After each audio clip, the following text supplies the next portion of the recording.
Hello, my name is Marcus. I'm the compiler of a collection of therapy quotes entitled 1001 Windmills of the Mind, a collection of advanced self-help quotes taken from what's often called the psychodynamic or the psychoanalytic perspective, which long ago, as I understand it, was referred to by some as philosophical medicine or narrative medicine, helping us to individuate, basically, helping us to grow up, helping us to lift the anchor on arrested development. The child's development cannot progress if he has to freeze up his development because he was petrified with the mother.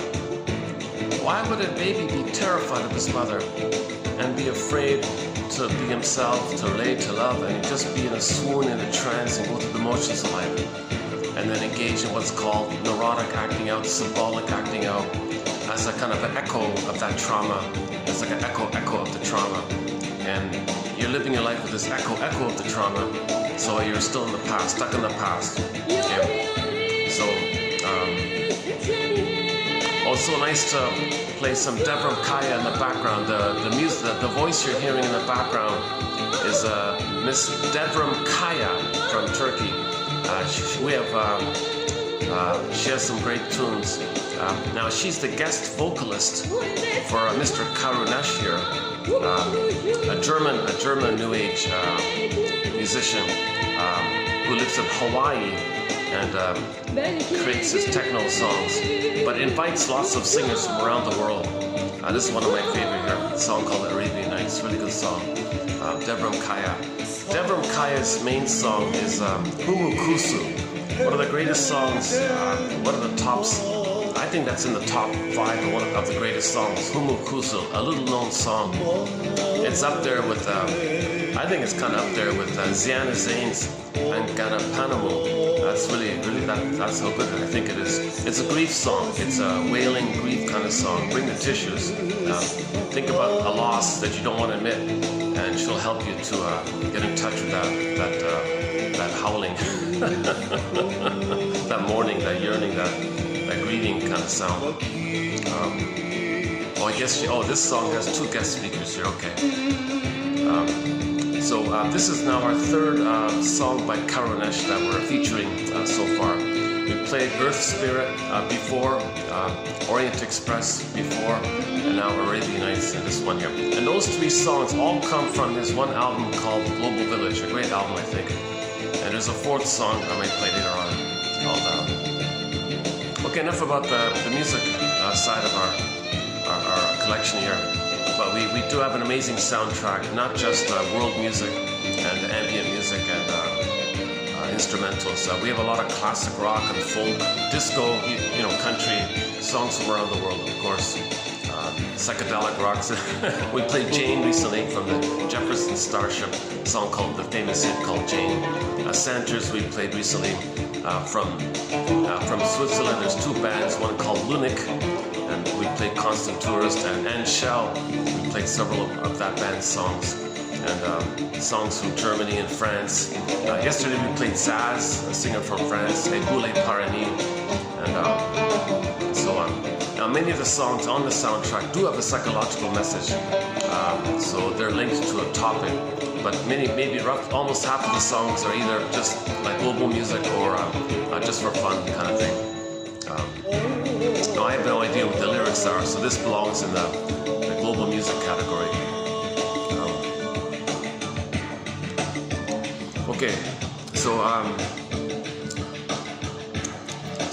this idea that when somebody's dysfunctional, neurotic, they can't express who they're meant to be, they didn't become who they were meant to be had they been loved, that's kind of missing. So because of that pain, you're stuck in the past, afraid to be who you're meant to be. So when there's trauma, we repeat. So we go through life repeating that interaction with the mother that caused the problem again and again with others in the present, standing in for people in the past, yourself and a mother in the past. So the present is called the presenting past. Due to the compulsion to repeat, i.e. hoping for a better outcome, hoping to get the love that we should have received from the mother, hoping to change the past, undo the past. There's this compulsion to repeat because that part of the brain doesn't know time. So due to the compulsion to repeat, or repetition compulsion, since there is time, that means in time we're repeating. That means it's going to be transferred to the present, and then we act it out. That's called transference, acting out. We transfer the past to the present due to the compulsion to repeat. And the acting out part is the repetition compulsion to replay, hoping for a better past. So we transfer the past to the present. So the present is like a new edition of the past, a recreation of the past, a reenactment of the past, a replay of the past. You're still looping around this infinite loop where the baby cried for love, mother said no. The need is still there, but the pain is there. But the need is still there. He's got to try again, but the pain is there. So he's got to engage in defense mechanisms to make him unaware of the pain, but he's still got to repeat it. He's got to make him unaware of the pain, but he's got to repeat it. Very complicated kind of thing. So the baby does what's called defensive maneuvers of the mind, famously known as defense mechanisms, psychic defenses. The baby's going to do things in the mind to make him unaware of the pain. He can't handle the truth that mother's failing him, using him, gaslighting him, double binding him, maybe using the baby to meet her needs. Maybe the mother forgot that she had been shamed, so in her attempt to remember that she had been shamed, she shames her own baby because she has the compulsion to repeat to see if she can get memory and feeling that she had been shamed.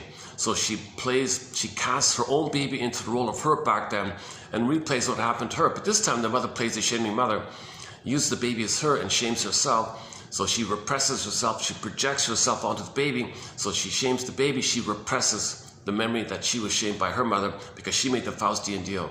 Okay, I'll clarify this point. That's an important point here because we recently talked about scapegoating and projection and projective identification, externalized living, and this triangle issue like that. A very key point about how when we project and don't want to know something about ourselves, that's because if we don't want to know something about ourselves, too painful to admit it. I don't want to admit my mother hurt me. I don't want to admit my mother shamed me. I don't want to admit how I felt by that. All that kind of stuff. You don't want to know this kind of stuff. So to make yourself unaware of it, you bury it, repress it. It's kind of in the brain somewhere. But the system seeks healing. The system wants you to know the truth. You can't heal without the truth. So to get the truth to you, it does it through what's called projection. It's going to make you project, see, attribute, think, believe, make up that someone else possesses the things about you that you don't want to know. So now it's out like that on a screen, so to speak. Hence the phrase projection. You got this projection machine. You're the projectionist. The mechanism is within. The film, the contents belong to you. It's within. And you project the contents on the film. You're the projectionist. You got the projection mechanism within you. The contents, it's all yours. So what you do is you play the film, it goes on a screen, and you see it out like that on the screen. Okay, now pause for a minute here. That's done to know that it's within. Projection is the means of bringing repressed material to consciousness. The psyche wants us to be aware of this, to own it. It's our soul we're talking about. It's the truth we're talking about. It's the attempt to heal. It's the attempt to lift the anchor on the arrested development so we can resume development. It's all for our aid to help us heal and grow like that. So when we project, we're meant to look in the mirror, look at the projection screen, treat it like a mirror. Laughlin calls it a mirror defense. Look in the mirror, he sees within. Okay, so most of the time, the things you're saying about others, most of the time, you're talking about yourself. There are exceptions, of course, but most of the time, okay. And just as a habit, it's the first thing to do is look for it in yourself.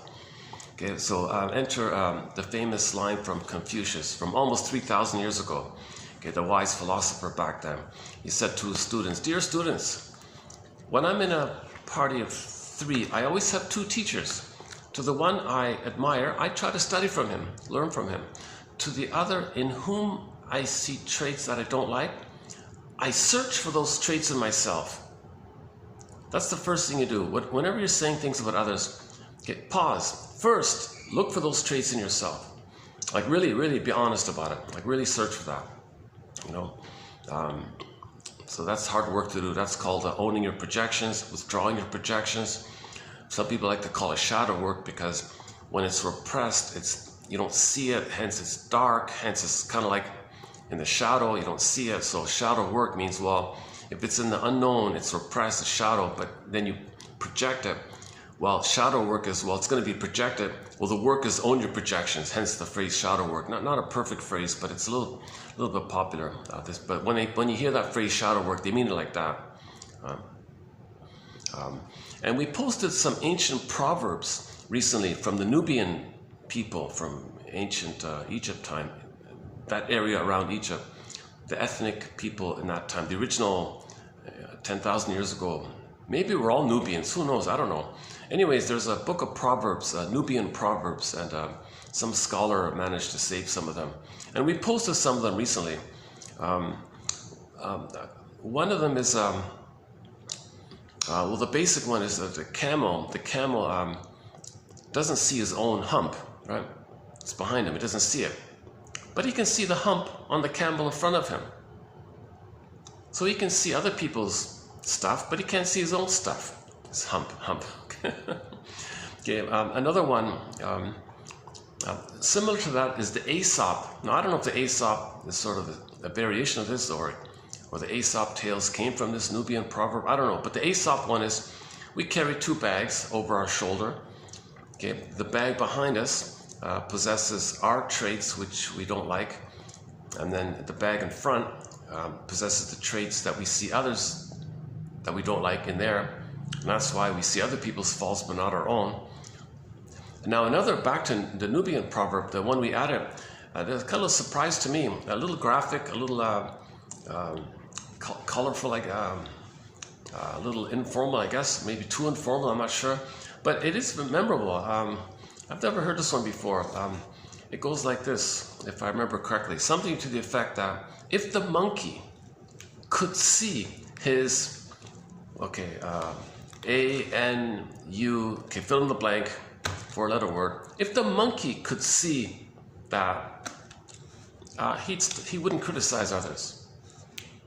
So if he could own his own, you know what, okay, he wouldn't be bothered by people's problems, because he'd admit the problems within himself. That's quite a graphic one, right? If the monkey could see his own,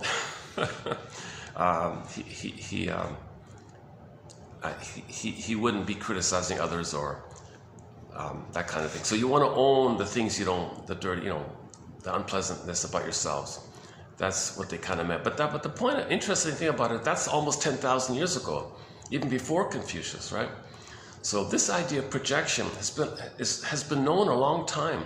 It's just expressed in different ways through these anecdotes, Aesop tales, Nubian proverbs like this. And then the philosophers came on the scene, the playwrights came on the scene, and now we have all these expressions about projection, like Lauchlin's, it's a mirror, right?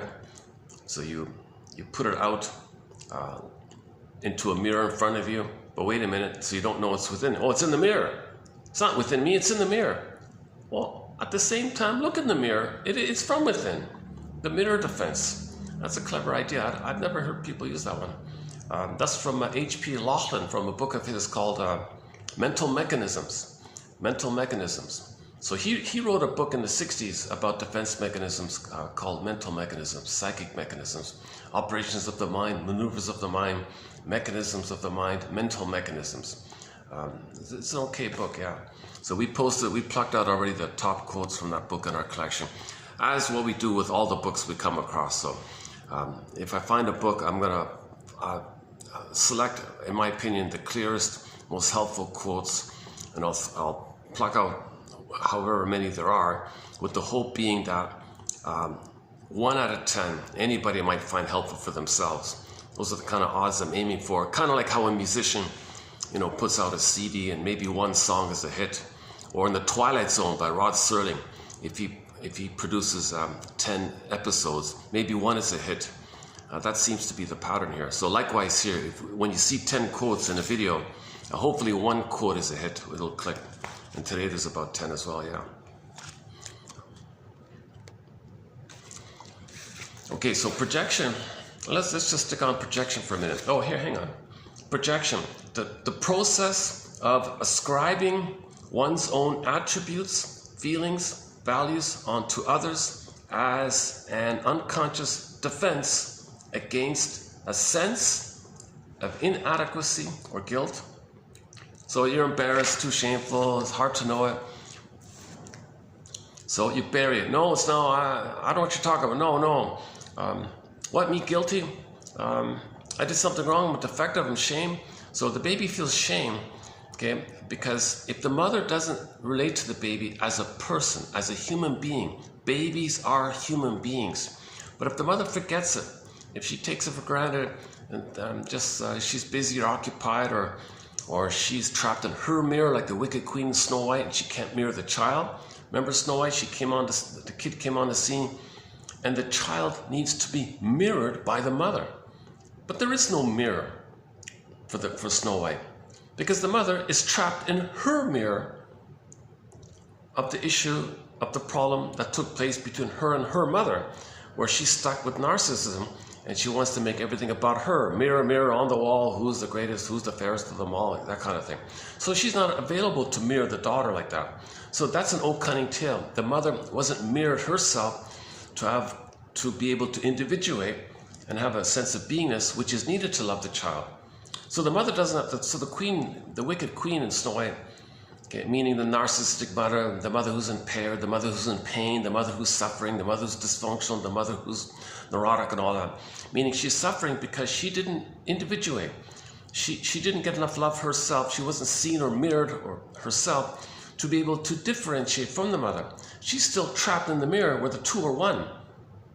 The two are one. So the baby is kind of considered to be one with the mother. It's called symbiosis, merging, fusion, unio mystica, participation, mystique, blissful oneness, and so on. So the baby doesn't get where he begins and ends, where the mother begins and ends. It's kind of like there's two there, and the child thinks, well, the two is all him. So the power of the mother, that's his power. So he feels kind of important like this. He feels like a self-sufficient, omnipotent God or something, called infantile megalomania, not knowing that the goods he's getting, the milk he's getting, the love he's getting, is from the mother who's a separate person. He doesn't get separateness yet. He thinks the whole system is him. So he has what's called magical thinking. I wish something, I need something, poof, there it is. That's the theory. Now, a very important visual for this topic is the 1956 science fiction film entitled Forbidden Planet, which we've discussed a fair bit in the past 2 weeks. So maybe I'll review it briefly a little bit later on. But in the Forbidden Planet, you know, the guy had a thought, poof, there it is. The planet made it, so it's within, you know. So the child has a wish, there it is, kind of thing. So he thinks he made it. Okay, so he doesn't get that the mother gave it to him. He thinks it's within. Okay, I'll clarify that in a minute. Let's just slow it down here a little bit and stick with projection.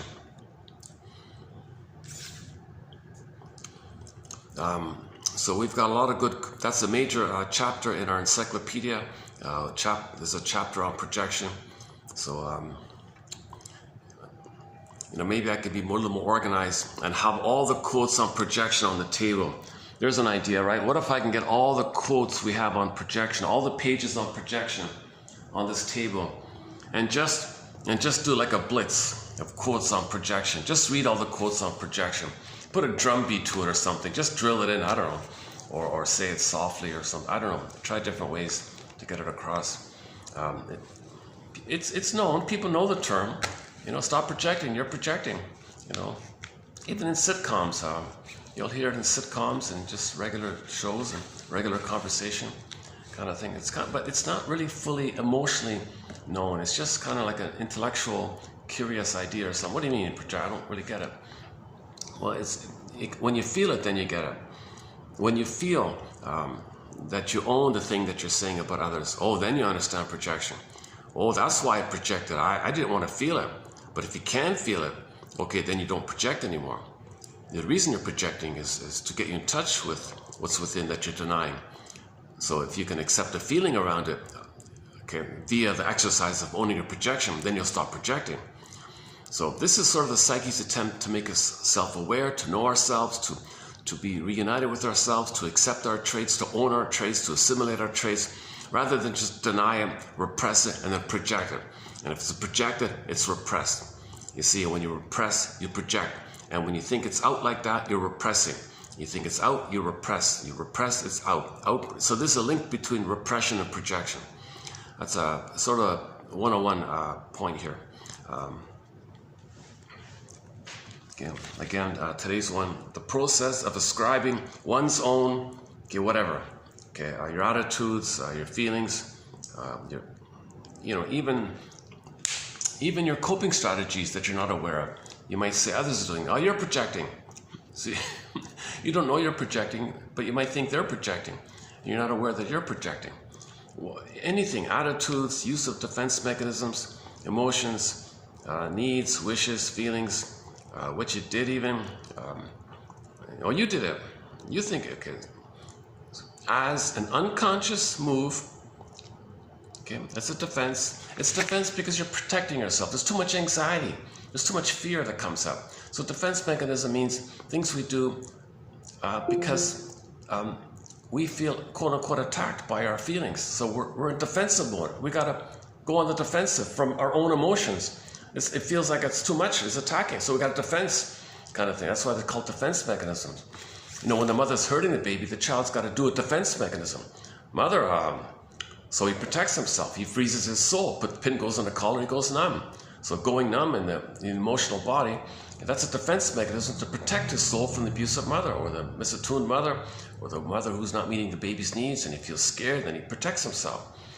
And then the image for this emotional life going flat like this is you take the beingness and make it a princess, and she turns to stone.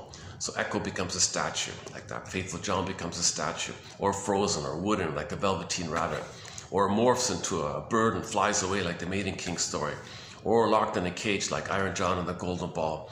And you need the key. Where's the key? Under mother's pillow. The princess, like Snow White. The princess Snow White, personification of her beingness. So the condition of Snow White, she's in a coma in a glass box. So we don't have access to her beingness. It's there. She's in a coma. There's a wall there. We don't feel our beingness in us. So we're flat like that. The pin in the collar is related to that. The pin goes in the collar. We feel flat. So the aliveness of our beingness, it's kind of in a flattened comatose, emotional hypothermia, emotional catatonia, emotional kind of stupor sleep kind of condition. So Snow White's in that kind of deep sleep like that. Now she can see through the glass, but she can't feel through, right? So we can see and live life. So that's the idea that the ego can let us function in the world and pay the bills, drive a car. We can do things and see things like that. But the inner life, the emotional body's frozen like that. It's not gone or dead or anything like that. It's just feels unavailable to us. We feel alienated from ourselves. We feel estranged from ourselves. We feel like a constant tourist to ourselves. And that's the trauma, that we had our beingness, went flat, want to wake it up again. Now the waking up image is the firebird. And when the firebird comes up, then it's waking up again. Now in the case of Snow White, we don't see the firebird. The version there is, so just quickly, the image of Snow White in the glass coffin. First of all, she's in the unconscious. So whenever in the fairy tale the protagonist is in the unconscious, that means we're now trying to reclaim and know what's repressed. So when Snow White hangs out with the dwarves are miners. The miners mine up stuff from the earth, the treasure, the gold, the gems, the jewels, and all that.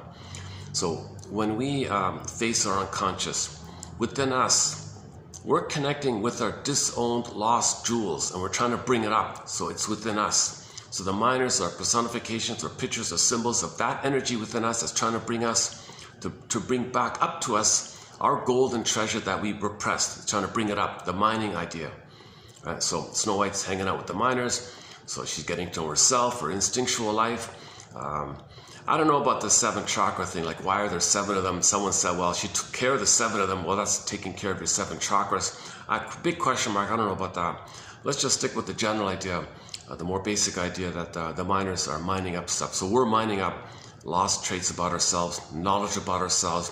Which defense mechanism did we use? The truth of what happened. Mother failed me and then we buried it. Oh my God, the greatest hurt of all, mother failed me. That's buried. I got to mine that up. So the dwarves, okay, that's us mining up the truth. So basically it's all the truth, your inner truth, mining it up. Those are the gems and the jewels, your inner truth. And it's hard to do. It's something really buried sometimes, because the child doesn't want to know. The child doesn't want to know. Mother couldn't meet his needs, and the mother might have been envious of the child, i.e. the mother had the sense of entitlement that the mother is trapped in her mirror and everything should be about her. And now the kid comes on the scene, mother thinks, what, I'm supposed to give love? I never received love myself to be able to love. How can I give love? I hate this idea. Don't bother me with this idea. So so she's angry and attacking. She's angry like this. So she doesn't want to get this sense that the child needs something from her, because she's entitled to be the center like that. So the mother's going to act in a very harmful way. So maybe the laces is either the clenching at the canal, the pressing around the rib cage like that. Mother didn't want the baby, she was tense about it, didn't want it, rejected it or something. Or maybe the other version is maybe the baby did come out, but when the mother handled the baby, she handled the baby in an angry way, like the fingers, the laces, right? Okay, the comb, poison comb image. The mother had all these angry thoughts. So comb is associated with the hair. Hair is associated with, coming out from your head. Well, thoughts come out like that. Your thoughts come out, so the symbol is the hair comes out. So the mother has a poison comb, so she's injecting her poisonous thoughts into the child. I hate this, I can't take care of you.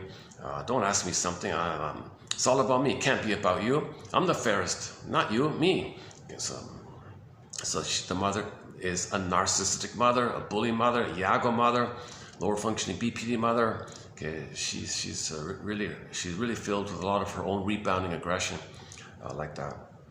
So she can't give love, she's just filled with so much hate and anger that's rebounding in on herself. So she's very hostile like that. So we'll clarify that point in a minute. So meanwhile, okay, so after the laces, that seems to be like the touching area, the physicality area. Then the thoughts, that's the comb area. Now the feeding. So if the mother was feeding, let's say, she's resentful, she's got to do it or something. Now her bad attitude,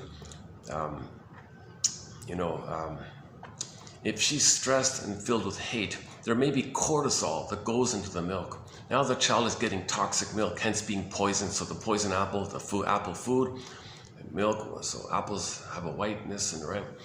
So the toxic apple, okay, that kind of like the poisonous feeding, toxic feeding. Now this mother, the baby, it's the baby's perception, by the way.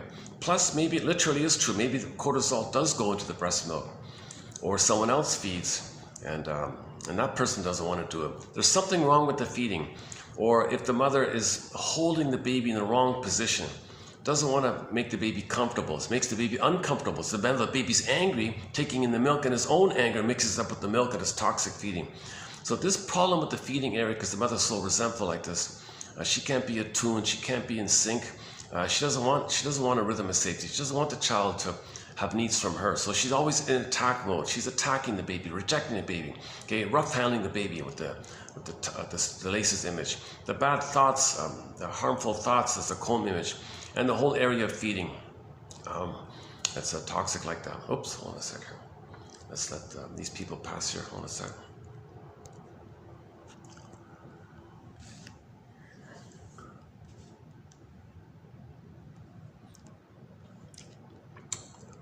I might get distracted if a group just walks right in front of me, looks at me, like kind of, oh, Jesus Christ. Oh my God, it's nice to be in the quiet room. My goodness, nice to come back here.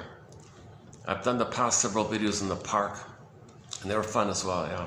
I fed the pigeons last time. Go to the end of the last video. I did the pigeon joke. I went into comedy mode. I ran through some of the jokes from our comedy thread. We have a chapter on the psychoanalysis of humor, and so I threw out some of our jokes in there.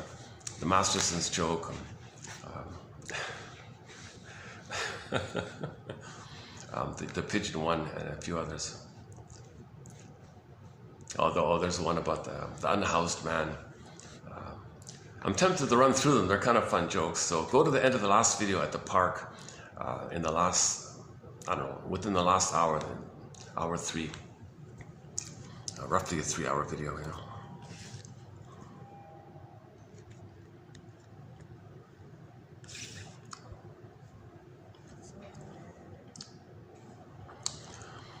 Okay,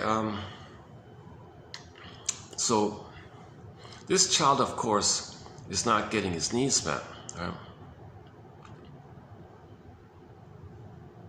So before I went on the Snow White tangent, let me back up a sec. I want to try to stay on the main thread here. So let's backtrack to projection. So we were talking about projection. Oh, Forbidden Planet. Okay, that's another sidebar. So I want to pick up on the Forbidden Planet one. Okay, I just went on the Snow White sidebar. Oh yeah, okay. On the Snow White sidebar, the point I was leading up to was like instead of the Firebird getting your feelings back, the version of the Snow White one, and a common motif in many fairy tales is the princess kiss, right? So first of all, Snow White's a female. Okay, so that is in ancient times they would refer to a princess to refer to the feminine element or principle. When they mean by the feminine element or principle, they're talking about the beingness quality of a person. The beingness. So they would say the beingness. How do you personify the beingness? It's resting, it's calm, okay, like the moon, okay, like the nighttime. It's just being, it's calm, it's nourishing, it's calm and nourishing. Maybe they thought it's like the womb comes from the woman, I don't know. So anyways, however it happened, I'm not sure exactly how it happened, but anyways, the idea of the feminine principle came. So in ancient China it was the yin, right? The yin, like the moon, the beingness, and the yang is like the masculine, the doing, the active. So yang is symbol for active and doing, so it's masculine. Okay, the yin is the being and the calm, and that's the feminine. So the feminine can be the princess, okay, the active, the doing can be the prince. So the prince is masculine, masculine means doing. Okay, so the princess is being, and being, the princess is feminine, and the feminine is being. So you got the being and doing, okay, yin and yang, okay, night and day, okay, moon and sun, okay, that kind of thing. So we need a natural, harmonious, normal kind of flow between yin and yang, like the Tai Chi symbol. Okay, it's a natural, healthy, healing and hold kind of condition, where our doing comes from our being, and then our doing comes from the being. See, you need that natural kind of quality where you're doing, the masculine, the kingly, the doing comes from your being. Hence the phrase maiden king. Maiden is the feminine side of it, and the king is like the masculine side of it. So it's written as one word, maiden king. So your doing is normal when you have your being. So the being is the king, meaning, how do you say that? Your being is first, it leads, yeah. The kingly activity is led by the feminine. The feminine is the king. Maybe it's like that. Maybe it is like that. The being is the king. Okay, so if you have your beingness, that means you have your embodiment, you have your full 360-degree wholeness and completeness, so you're healthy. Now when you're healthy, you have your feelings. When you have your feelings, okay, you have your ethics, morality, and virtues, and you're normal like that. And when you're normal like that with your feelings, you're ethical to yourself, you know yourself, you think you're calm, you understand yourself, then you understand others. So your behavior with others will be ethical and virtuous like that. That's the normal state of affairs, okay, maiden king. Okay, Woodman's line is, if the feminine is wounded, the masculine is distorted. Kirsten Wilson's version of it is, if you're not in your body, you're not making sense, literally. And it's disembodied discourse that causes all these problems. Should we dig up that one? I have her speech on me here, actually. Could dig it up quickly. Well, it's a 10-minute speech. It's within the 10-minute speech, and she talks about many other things. But that's a key line. Yeah, okay, why not? She talks about many other things, but one of the key lines in that speech of hers is that point I just made. If you're not in your body, you're not making sense. So I'll play you a 10-minute clip from the 80s by Kirsten Wilson. She does a combination of theater arts, theater therapy, environmentalism, and she's speaking to an audience at a conference about as above, so below. Right, so if we heal our inside, then our outer will be healed, as above, so below. If we're wounded here, then our doing is distorted. So if you want things better on the outside, you got to heal the inside, as above, so below. If we're polluting on the planet, that's because we were shamed. Heal the shame, then we don't pollute on the planet. If the mother doesn't feed properly, well, doesn't give us proper nutrients, well, we deprive the planet of nutrients. We repeat onto the planet what happened to us, as above, so below. Okay, so that's a basic idea with the environmental, or a lot of people. So she combines comedy, theater-ish kind of dramatics, and she's talking at a conference, so she's trying to entertain the audience as well. So keep those qualities in mind. It's in the 80s, so keep that in mind as well.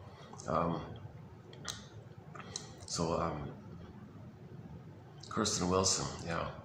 I played it a few times before. There's only one copy of it at all. Even the conference people don't even have a copy of it. Luckily, it was saved on a thing called radioforall.net. There was well, they're the host, right? There used to be a radio audio poetry radio kind of program, a radio program on poetry or something. And it was called Gleanings of the Earth. It just had like maybe 10 episodes or something. And one of the episodes is entitled Earth, Air, Wind, Fire. It's a 30-minute episode. And in that 30-minute episode, there's a 10-minute speech that they include, Kirsten Wilson's speech at that conference, at the Pioneers Conference. So she crams in a lot in that little speech. But let's just highlight that line there. If you're not in your body, you're not making sense. Literally, and it's disembodied discourse that causes all these problems. Because if you're not in your body, you don't have your feelings. You don't have your feelings, you're in pain. It's numbed over, and you're back in survival mode with the amygdala. Now, if you're in the amygdala, you think everything's a jungle. You're not making sense. Okay, we're all one family on the beautiful earth. Well, why do you think it's a jungle all the time?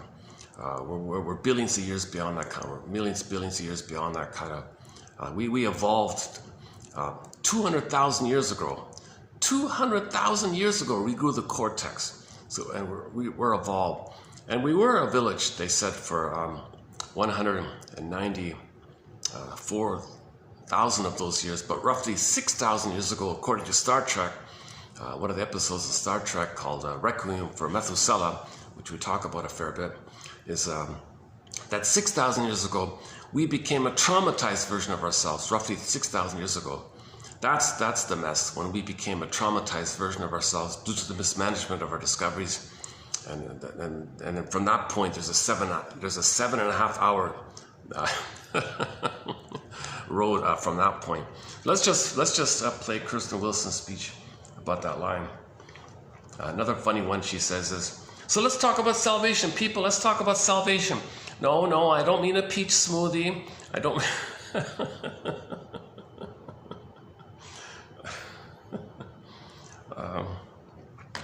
Just give me a quick second. I gotta keep resetting. I've got this budget dollar speaker here. I gotta keep resetting it, and I need a minute to find it here. Hold on a sec. Just give me a quick minute here. The culture, or into the bureaucracy. Hang on. Not that one. Oh, here we go. Okay, Kirsten Wilson. Ooh, my soul.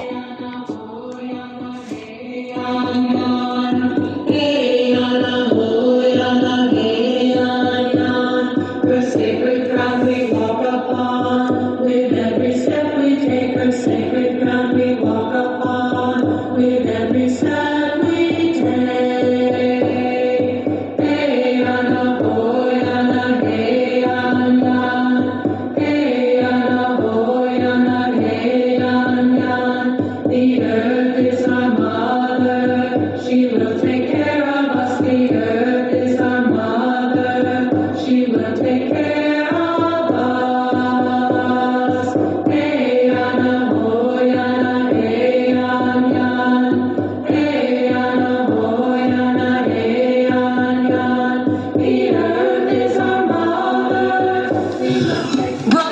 sisters. We are gathered here to discuss what must, if we shall succeed, be a spiritual revolution. An evolution from Homo sapiens sapien, revealingly redundant, to Homo economicus, well put, Max Oschliger, to Homo naturalis. I will proceed directly to the heart of my sermon, which, for the sake of revolutionary gender reclamation, I drop the sir and add a ma'am, making this not a sermon, but a mammon. Yes! Yes, Buchanan, I said mammon, which speaks to the natural and pantheistic instead of the mechanical and sadistic. We are talking about exchanging biopornography for biophilia. Pornography. That is the structure of domination which has replaced English as our national language. Everything translated into what I can possibly control or consume without being touched, changed, challenged, or connected. A language which transforms women into meat, animals into meat products, poor men into machines, and rich men into gods. But in their attempts to become gods, they have lost their souls. We all have. That is why I am up here preaching my mammon. God did not throw us out of Eden. Brothers and sisters, we are throwing ourselves out every industrious day. The apple Eve ate was good. Sweet.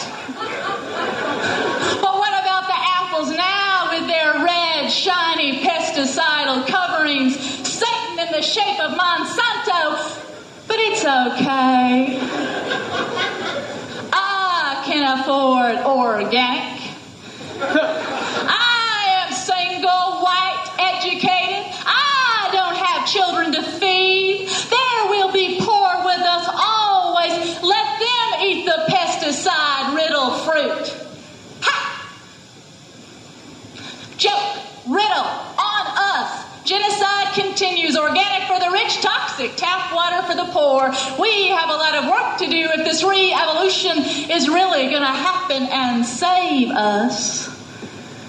So, let us talk about salvation. And I do not mean a peach smoothie and a massage. I am talking about saving this planet and the people with it. How will we be saved? The environmental catastrophe appears overwhelming.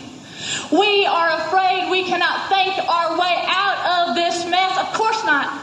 We must feel our way out. We must learn to listen with our hearts and our hands. If you are not in your body, you are not making sense. Literally. It is disembodied discourses that have got us into this crisis. We have worshipped the false gods of logic, progress, productivity, practicality. If destroying the earth for short-sighted economic profit is intelligent, reasonable, then please, God, make me a moron! This is a spiritual revolution about finding our ways back to the land, finding ways to be fed, spiritually fed. And it is not easy. I know.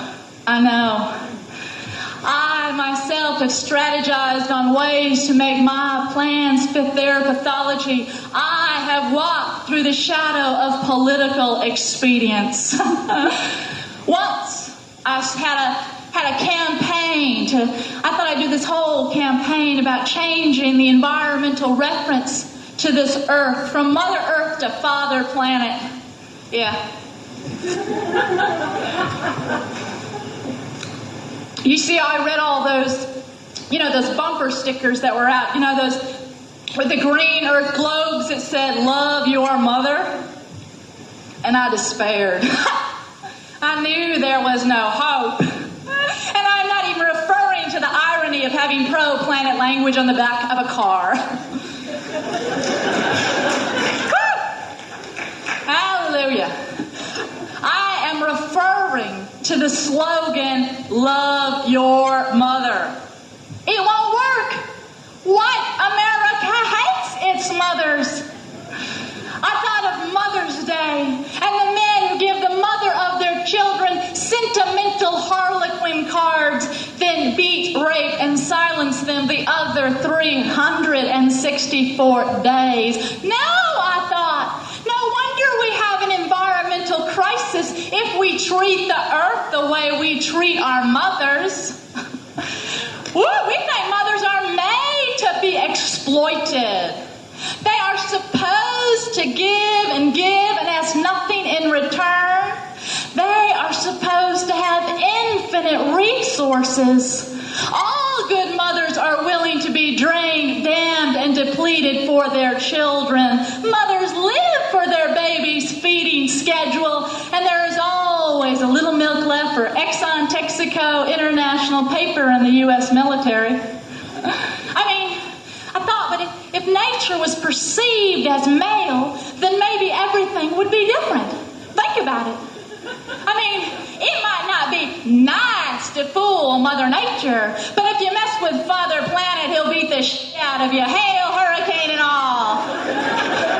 Yeah, and then maybe environmentalists would get the respect they deserve. No longer mamas, boys, and girls. Maybe they would be treated like real men and the real women who love real men.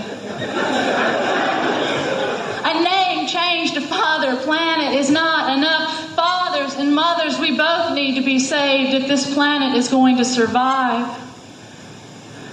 The environmental crisis points to a total ideological and spiritual crisis. Including the earth in the economic equation is not enough. We are destroying the earth for reasons that are bigger than economics. You see, we are afraid of death. We are afraid of this earth, this nature that will bring us back to dust. We are afraid of the dust and the dirt that will claim us, or the waters that we came from, and thus afraid of women's bodies, the bridges by which we walk this earth. An intellectual atheist, performance artist in spiritual crisis wrote this sermon. Because this revolution is about a religion in one of its original meanings, re-linking, reconnecting. The lives of women raped and murdered daily are fought in this struggle. The lives of indigenous peoples are fought in this struggle. The men and women lost in the empty addiction of power, these infantile gods, will grow into their souls if we win. We must win. If the pioneers had a manifest destiny to colonize, control, and consume, then the pioneers should have a manifest destiny to decolonize, create, and commune.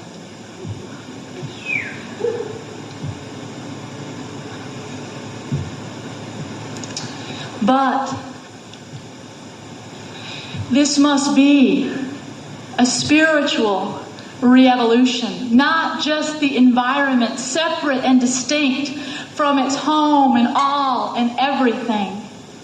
You see, if this is a spiritual re-evolution, if we get to feel as we fight,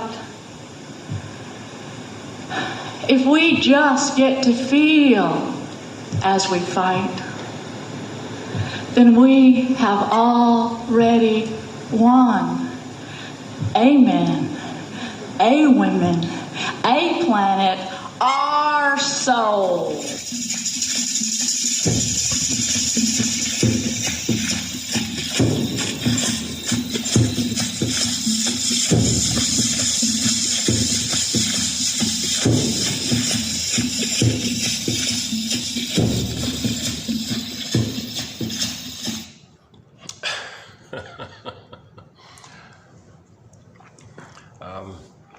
line in there about the Mother Earth, and you hate your mother, so you hate the earth because you think. Okay, I'll clarify that in a minute. Okay, let's. I want to just tidy up loose ends here. So let's pick up a minute. So first we talked about one image of getting back the feelings being the Firebird. We don't control that return of our feelings. Okay, we don't control when the pin pops out and the feelings, you know, that kind of thing. Now what we do control is getting out of our own way, so to speak, where we kind of allow it to happen. We're afraid to heal, so we got to communicate to ourselves that we want to heal. So that's done by doing several core tasks: free association, dream interpretation, upgrading from either or thinking to both and thinking. Okay, you got to get out of jungle slogan thinking, adversarial thinking, oppositional thinking, either or thinking, my greed to your greed thinking, any kind of junk. You got to find a kind of a both and way of thinking. That's a huge one. Okay, you got to face a lot of these someday fantasies. Oh, someday if I repeat my trauma again and again, maybe I'll change the past. Someday if I search for something that's symbolic of mother, maybe I'll get mother's love in the past. Someday if I if I show up my mother by treating people badly to tell the world that's what my mother did to me in my attempt to show her up and expose her, maybe a time machine will come and mother will apologize and do it right. You got to give up these kind of someday fantasies, that because we still want to get we don't want to be left with this permanent memory that mother failed us. And we're frozen like that. We want to lift the anchor, lift the thorn, the pin, you know, all this release, and then you get the Firebird flies up kind of thing, like a feeling comes to you, an emotional knowing comes to you. You got to face a lot of these false beliefs that we created with trauma, that we're guilty, that the baby might think it's his responsibility to save the mother, that it's his job to fix the mother, cure the mother, heal the mother. It's not his job. He'll fail and feel guilty and defective and no good because he failed. And the memory is the superego. Did you save the mother? No, you're guilty. Oh, come on. Did you save the mother? No, you're guilty. This kind of inner critic, superego, reminding you that you didn't save the mother. And you thought it was your job to save the mother because the mother said to you, look, baby, I'm the center. You got to mirror me. And if you mirror me, maybe I'll love you. Okay, big lie. The baby believes mother's big lie. She cheated the baby. Didn't love the baby. She cheated the baby with this big lie. It's impossible for a baby to mirror the mother to the point where she was mirrored back in her nursery time. It's not going to happen. But he's trying his best. The baby wants to do everything he can to get along with the mother. What do you want, mother? You want me to mirror you? And give up myself and don't develop, don't individuate, don't be myself, freeze up my soul, just focus on you and make it all about you. And because you want to be mirrored, because you're trapped in the mirror and you want to be seen, so you need narcissistic supply. So you want me to be symbolic mother, symbolic breast to feed you all the time. And you got to hate me and I got to feed you. You're going to hate me, I got to feed you. So the hate, that's the comb and the laces and the apple. And I got to be nice to you. Sorry kid, if you do that, maybe I'll be healed and I'll love you in return. Okay mother, I'll try. He fails and he's unhappy. He tries to be happy. The memory comes up. Did you save the mother? No. You got to face this false belief. We're not born with this nonsense. We're not born with this false belief like this. But the baby's twisting around to accommodate his mother. So the baby is desperate to. The baby will dance to any tune the mother sings, kind of thing. So he ends up with the false belief that he's guilty. Number one, he's in pain. He might think he's being punished. Did I do something wrong, mother? I'm in so much pain here. Did you punish me? Did I do something wrong? Am I a criminal? Did I do something wrong? What crime did I commit? That's called unconscious guilt. He's in pain thinking he's not getting his needs met. Mother, why aren't you meeting my needs? Am I defective or unwanted to you? Well, I don't get that. All babies are innocent. You know, the odds of me being here are 1 in 400 trillion. That's pretty special. Nature's greatest miracle. I'm unique too. There's a real beauty in this. Come on. I'm not born bad or guilty. You gotta It's a wonderful thing here. What? You're not meeting my needs? So you mean to tell me that the Great Spirit made a mistake? Come on. The Great Spirit doesn't make mistakes. Nature is just, nature creates everything. And if I'm here, nature created me here. And the odds of me being here are 1 in 400 trillion, and nature's behind us. The Great Spirit's behind us. So no, all babies are born to be loved. All babies are human beings. All babies are good. We're not born bad or defective or wrong like that. Oh, sorry.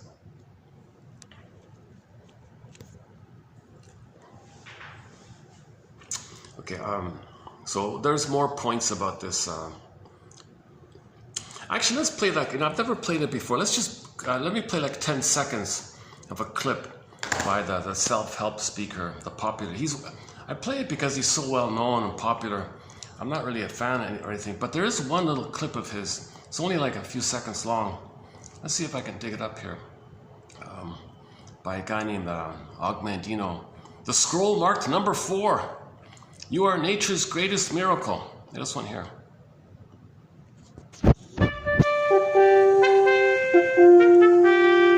The scroll marked 4.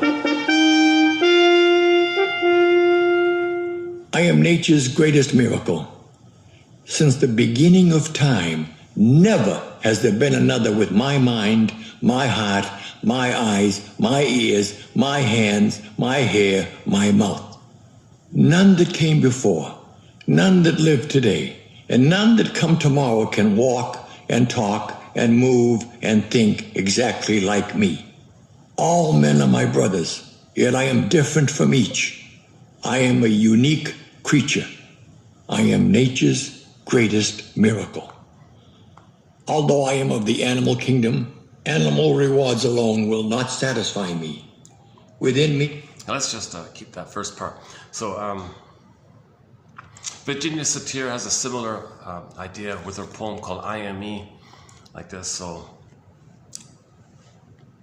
babies are human beings. Babies are born good and lovable. All babies are lovable. Maybe that's the quickest summary about all. No baby's born to not be loved or born defective and should be. That's nonsense. That's really nonsense. You know?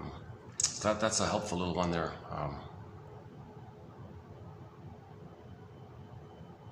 What was it again?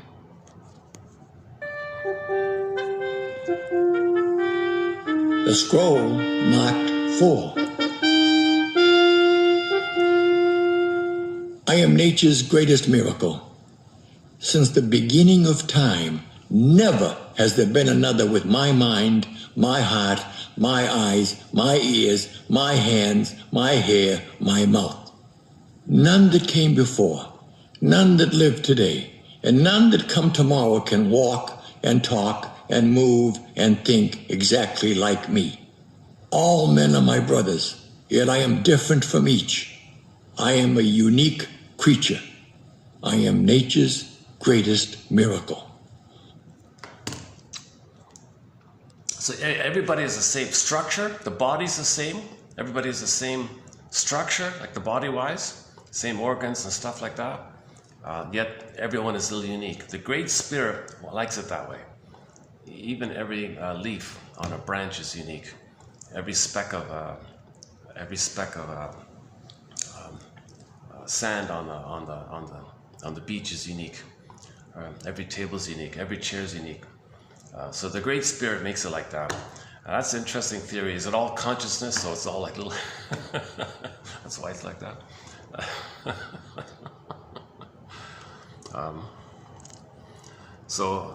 The mother's meant to kind of have that attitude. Like he said, never in all of history will there ever be any child just like her child, and never in the future will there ever be any child just like. And this is life's longing for itself from the Great Spirit. And this particular uniqueness, at this time, the odds, in other words, one mathematician said that you're here. Did you know that the odds of you being here are 4 in 100 trillion? Is that right? 1 in 400, yeah, right. 1 in 400 trillion. I don't know how we got the number. Now, I'm not too, I think there's a silly kind of idea from the film about, there's the egg, and they got all the guys dressed up as in the white gown, running and chasing for the egg.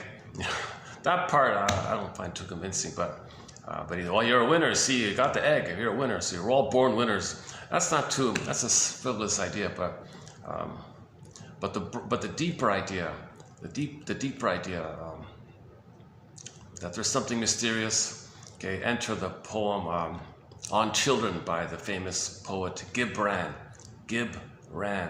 a poem called On Children, or simply Children, or On Children, I'm not sure which one it is, about life's longing for itself. And you don't own the children.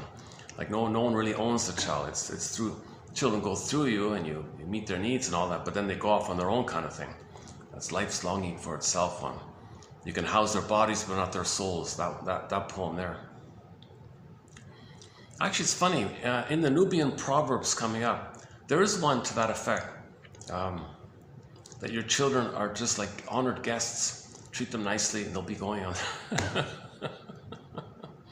So they're not things. You don't own them. You don't control them. You don't treat them like things. That's the trauma, or like that. It leads to what's called the basic fault feeling, the abandonment syndrome, attachment trauma, relational trauma, interpersonal trauma, developmental trauma, betrayal trauma. If the mother relates to the child in a way whereby she doesn't see the child as a human being like that. If she thingifies the child, all right, baby, my breast mother, my mother, as the first mother is the breast mother, a part of the mother called the breast mother. So it's just like a thing. And remember, the baby thinks he owns it. It belongs to him. It's a part of it, his possession. So the mother, the wicked queen, when she was a baby, wasn't nursed, froze there, wants to control the breast. Give me supply. Okay, now it's a loop of unmet, so symbolic acting out, okay, again and again and again. So child, you be symbolic of the breast. You be a symbol of the breast, and you feed me. Okay, it's insatiable. No symbol of the mother in the past can do that. So child, you be the symbol of the breast. You feed me, nourish me, and then she's blindly in a compulsion to get mother's love. But that part of the brain does not know time. Okay, she does not know time. So she's being driven by this timelessness, where she thinks the baby is a symbolic breast. Okay, in her unconscious fantasy, she knows the baby's the baby. She can see through the glass coffin, but she can't feel and be reasonable like that. So she thinks, all right, baby, my mother didn't nurse me. You take care of me. Now, she's coming from a place where she thinks the breast mother is possession. So the mother thinks, baby, you're mine. I control you. Mother's rights. Again, on this point, go to the film called Now Voyager, Mrs. Vale. She was abusing her daughter like this. And the shrink came in. What are you doing here? Why are you abusing your daughter? My right, my mother's rights. She had this big speech about mother's rights. I have a right to be taken care of. I have a right for one of my daughters to take care of me and serve me. And my right, when she barked like this, shrink had to intervene. It's nonsense, nonsense. Your daughter's a human being. She has a right to be herself. She has a right to find herself. She has a right to blossom. Your daughter has a budding beauty inside. She has emerging in self inside. She has a right to have her budding beauty and have her beingness so she can be herself. She has that right. You don't have the right to squash that and make her and thingify her to serve you. No, it's my right. Okay, nonsense. The shrink had to intervene. That's the famous staircase scene in Now Voyager. The rest of the film is Snoozeville, but that scene with the shrink, Dr. Jack Quith and Mrs. Vale and Charlotte, his abused daughter, played by Betty Davis, the famous Betty Davis. So when the shrink intervened like that, the shrink gave Charlotte the little slip. Now Voyager, name of the film, Now Voyager. Now Voyager, seek thou forth and find yourself. Go, take off, find yourself. You're free. You don't got to serve the mother. You don't got to be a slave to your mother. You can be yourself. Go find yourself. Make mistakes, but they'll be your mistakes. Trial and error. Learn like that. Now the rest of the film kind of counteracted. So forget about the rest of the film, but just that scene.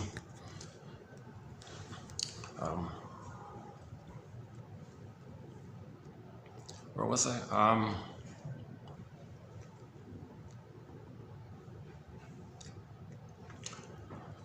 Hang on. I want to stay on the. I want to minimize this habit of where I talk I go off on a tangent and I forgot where I was, and I start another one, and then I start another one. If I go off, I want to come back, right? I really need like a blackboard so I can kind of have all these lines like that.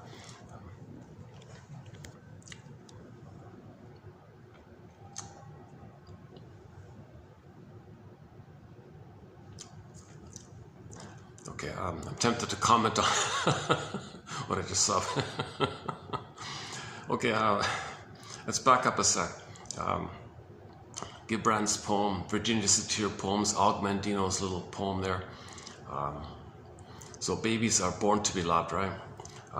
But so the baby comes on the scene, doesn't get his needs met, so his beingness freezes, flash frozen. Okay, so the pin and the color flash frozen. Another version of the disappearance of our soul. It's not totally gone, but the metaphorical disappearance, or our soul being exiled, put it that way, is the Greek myth. Miss Kor, the princess Kor, Miss Kor, okay, meaning our authentic core, our authentic self, our beingness. Okay, the earth opens up, gets pulled down into the unconscious. Now they got this chasm, this huge chasm. Now go to Inside Out 2, the chasm scene. Now, how do we feel about that? Look at those sarcastic characters, the mind workers called the sarcasm characters. They had an extremely hostile, aggressively rude attitude. So that's kind of how you feel. That's the kind of rage you feel when you lose your soul. That's a real pain like that. And then, of course, you're going to be angry because you feel like you can't have your identity. You lost your identity. Mother betrayed you, you lost your identity. You can't have your beingness self. You can't come to your beingness. Got this whole chasm, this whole gaping chasm like that. Jesus Christ, your soul's buried like that, deep, deep, deep in the brain. So now what happens is you got to revert back and take refuge back into the old archaic time that in the uterus you thought you were a god and a king. So now you preserve your narcissism. Now narcissism is just jungle slogans. So it's just the amygdala, the stress response. Okay, so in Inside Out 2 film, when joy and sadness got pulled down or zooped away, pulled down, same thing, just repressed. So in the Disney film, joy and sadness went up the tube, it twirled around and went down, or it just went into the unconscious, into the other world. Sometimes the unconscious, usually the underground, the ocean floor. Sometimes could be something like outer space or any kind of other magical, wild kind of world where it's not normal logic kind of thing. So when joy and sadness got zooped away or pulled down like Miss Kor, okay, then you saw what came on the console, who ran the console. Okay, the stress response, fear, anger, shame, disgust. Okay, and in Inside Out 2, you added ennui and jealousy and envy, what was the other one? Just other angry-based emotions, right? Or the defensive emotion, nostalgia. Schadenfreude was going to be on there. So Schadenfreude. So envy and ennui were the main new ones, right? So envy and ennui, and anxiety ran the console. Anxiety is the old fear coming up. So anxiety runs the console because you're always facing the memory of being triggered of the old fear with the mother. That old fear comes to you via anxiety, visceral sensations. So she's sweating and buzzing around in a manic behavior. The manic behavior is just this constant flight like that. She's anxious. It's in the body and it affects her movements and things. Okay, let's not do Inside Out. I spent a lot of time already on the two films, Inside Out 1 and 2. Film of the year for 2024, Inside Out 2, excellent film. Okay, go to 2840 for the original discussion on it. But there have been numerous updates on that one. But the core message is there's two basic identities. The normal identity, that's your beingness. But if that's frozen, you go back to the narcissistic place where it's all jungle stuff. Okay, the amygdala, it's all jungle. The amygdala is all jungle stuff, survival stuff. The stress response of flight and fight. And then if you can't do that, then you flee. You possum or space out, disassociation. You're trying to escape in your mind. And your body's there, but your mind is like, so that's a really disturbed one if it's like that. So some children end up with what's called the dissociative attachment style. They just go through life a little bit drunk their whole life. They just sleepwalk through life. And then they're frozen like that's neurosis because the baby did that to survive the trauma. But you're not at that trauma. You're not in the nursery. But you're still using that same coping strategy. But everything froze.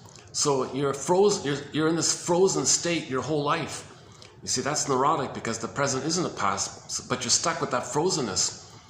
And you apply how you survived with the trauma, with the freezing, in this example, and you maintain that same defensive strategy your whole life. It doesn't make sense because you're not in the nursery. Why can't one just let it go kind of thing? Well, you can let it go if you build the ego, read quotes, watch The Twilight Zone, episodes like Gabe's Story, Memphis, Take My False Light Please, Wong's Lost and Found Emporium, Howling Man, To See the Invisible Man. Watch the psychologically minded Twilight Zone episodes. Okay. Get 1001 Windmills of the Mind, the greatest hits of psychoanalysis. Read Masterson, one of our mentors, James F. Masterson, Karen Horney, Edmund Burglar. Talk about names, talk about things being banned. Like if I'm in a video, if I speak in a video, now on YouTube it'll show you names mentioned. All these important names never get mentioned. If I mention something that sounds like a sports star, you'll see him there. If a name sounds like somebody is some cheesy thing, you'll see that there. But if I say Edmund Burglar, like I'll say it right now, Edmund Burglar, it won't come up. Banned, right? Karen Horney, I'm telling it to the camera, it won't come up. These are the two top shrinks, two of the best shrinks. Yes, Masterson does show up. I just noticed it. For the first time, I know I've mentioned that name so many times, but for the first time, the YouTube will say names mentioned, and there it is, James Masterson. James F. Masterson. I got to put the F in there, the James F. Masterson. Otherwise, you get some kind of Western, some guy from the Old West or something. But Karen Horney and Edmund Burglar's names don't show up in the names mentioned comment, YouTube announcement or something. Jeepers, and like if I mention the Kashtan band, they don't like music play. They don't show you the Kashtan songs. Brian Andre, they don't show you the indigenous songs. Beatrice Deer.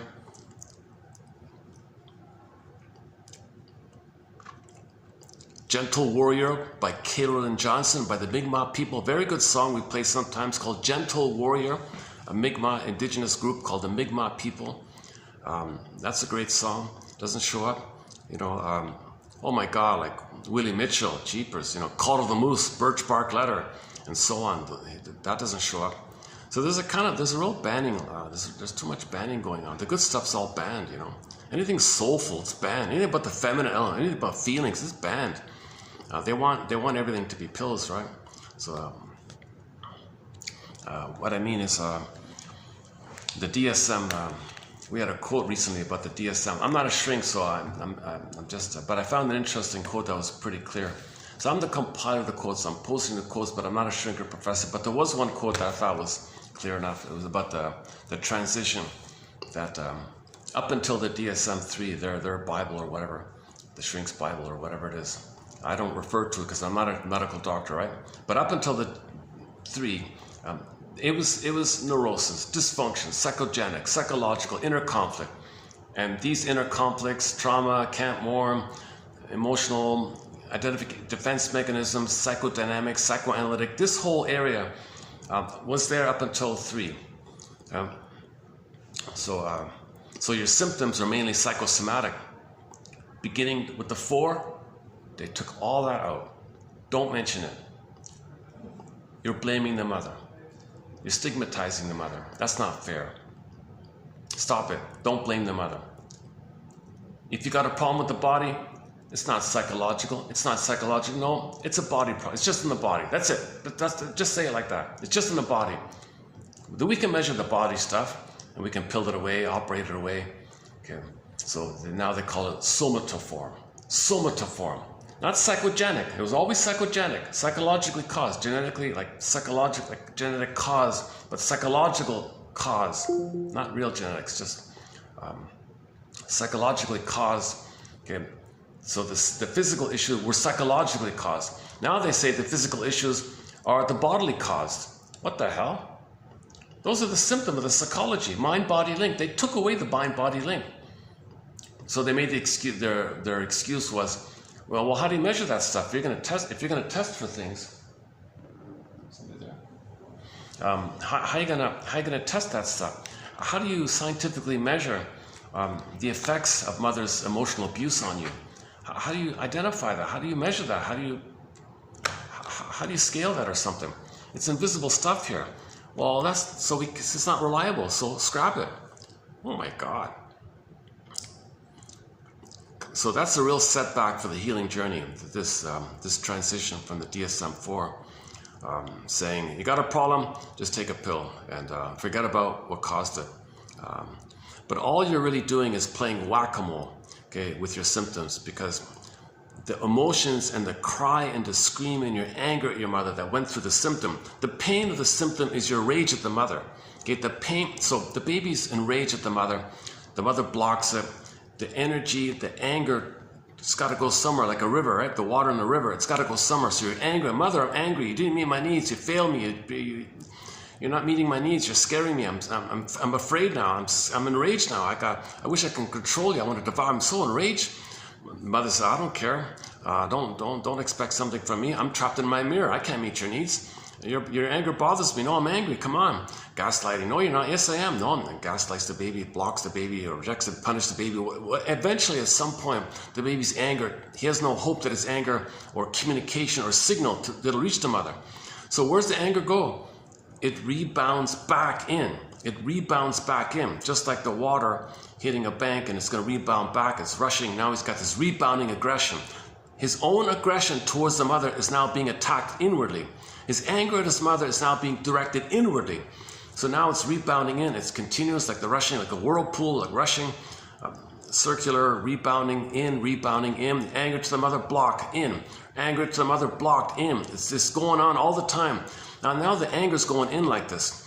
Now someone said it's gonna look around for the weakest constitutional thing in your body. Whatever's weakest in you, it'll go there. So if your liver is the weakest, or your spleen, or I don't know, your fill in the blank, whatever organ system or organ, even the skin, they said, anything, it'll go inward like that. So all this anger and stress like that's going to go in. Okay, so now it's rushing in like this. Now we say it's destructive. So the original life force, L-I-V-E, live, to live. Mother, I want to live in love. Angry. Well, he still lives in love. I'm saying that I'm angry that you didn't meet my needs. He's still trying to live in love by communicating to his mother. There's still like a live kind of quality. He's communicating like that. But the mother rejects the communication. First the need, and then his communication that his need was not met. All that live, mother blocked it. At some point, the L-I-V-E, the rushing river hits the wall, it rebounds back in. Take the letters of L-I-V-E and do the same thing. L-I-V-E, it turns around, they get the E-V-I-L in it. Now it's destructive. Once the child's own life force goes against him, now it's destructive. Now they call it evil like that. That's daimonian energy. It's not a natural, it's not basic there. It's not meant to be there. It's not basic to be there. It's just the outcome of the mother blocking him. Then it happens like that because the baby's trying to express his anger like the river. It's got to go somewhere. So now he's got this rebounding aggression going inwardly. Now it's destructive. That's why the L-I-V-E becomes E-V-I-L. So you create, the baby's brain is imaginal. It's pictorial, images, pre-verbal. Okay, so in his mind or whatever, you got pictures going around. So the picture of his rage to the mother, the picture of the rage to the mother, the picture is the guy with the horns. For example, Mr. Daimonius, Diabolius, whatever, devil guy, Lucifer guy with the horn, the cape and the horns, okay? Just some kind of entity, just some kind of picture that's scary and destructive and doesn't care, and he just wants to destroy, right? So that means, that's because the anger, see the original anger to the mother is he wanted to control the breast. Mother, you're not cooperating here, you're not meeting my needs here, you're not being a stable, loving mother, I better control you now. Baby can't control the mother. So he ends up with the fantasy that he wants to devour the breast. That's a destructive, like he's gonna like be a cannibalistic energy. He's gonna just like a hungry wolf, just devour it. that's destructive like that. He's going to destroy it in the process, but he's trying to control it, but his desire to control it ends up the fantasy of destruction like that. Now I got this destructive like quality, which is an over-exaggeration of this wish that the mother would cooperate and be stable.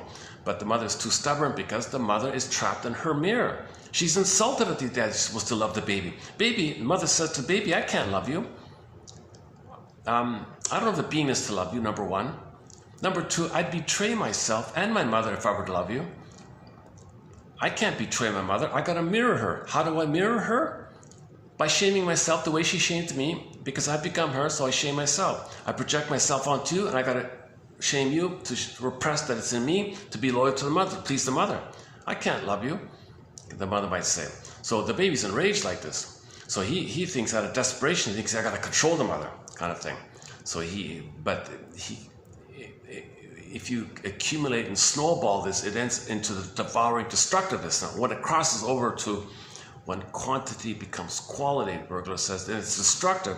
At what point it becomes destructive, then it's the EVIL issue.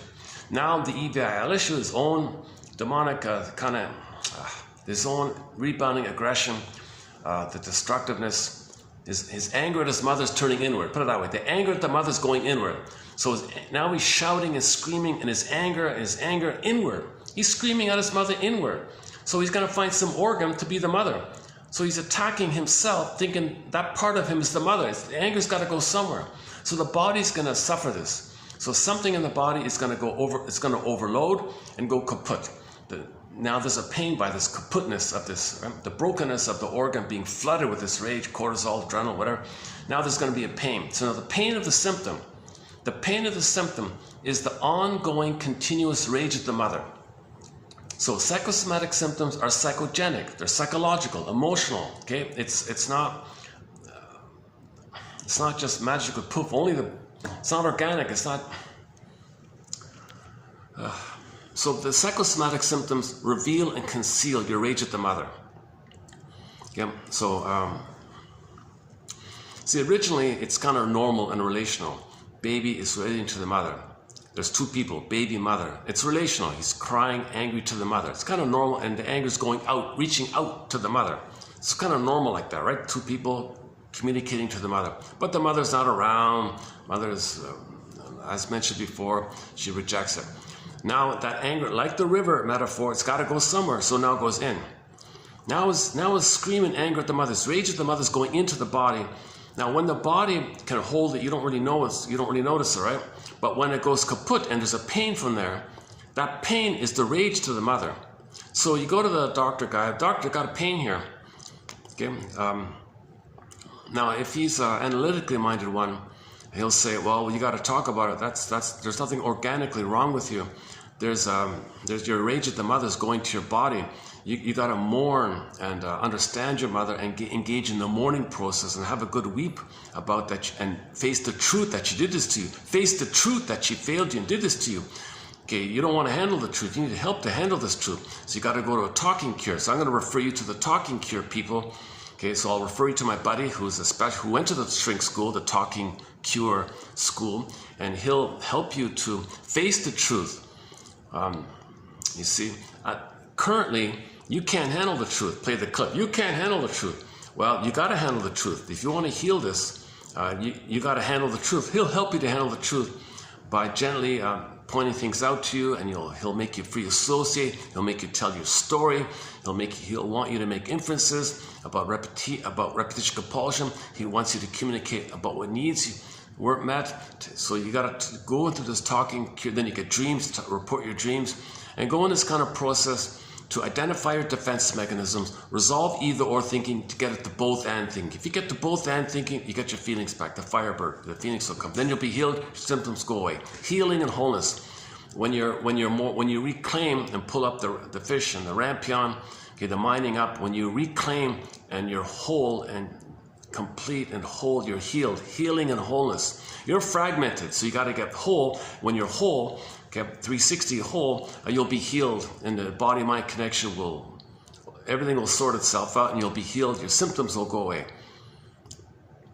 Now, if you don't want to do that, well, I can just play whack-a-mole with your symptom. So we'll pill it away, operate it away, and you'll feel better for a while. But the pain pump, that rushing aggression, Janoff calls it the pain pump. That rebounding aggression, that's the pain pump. There's like imagine a guy there cranking this thing. So he'll say, well, the pain pump is still going on, and it's going to come on some other way. Okay, so it's funny about this thing about what you say in the camera, and then it shows up on your searches or something on the YouTube thing. I talked about I said the phrase whack-a-mole. I kid you not, there was a comedian clip where her comedy skit was that she's very dysfunctional, and she plays whack-a-mole with her addictions. She said she's addicted to food. She whack-a-moles the food. Now she's addicted to alcohol. She whack-a-moles the drinking. Then it pops up with the shopaholicism. She plays whack-a-mole with the shopaholicism. Then it goes back to the foodism. So she keeps playing whack-a-mole with her addictions. And she said, I don't like this game.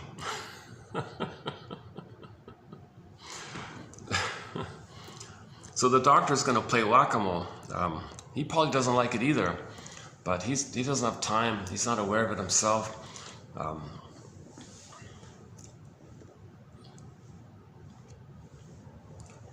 And there's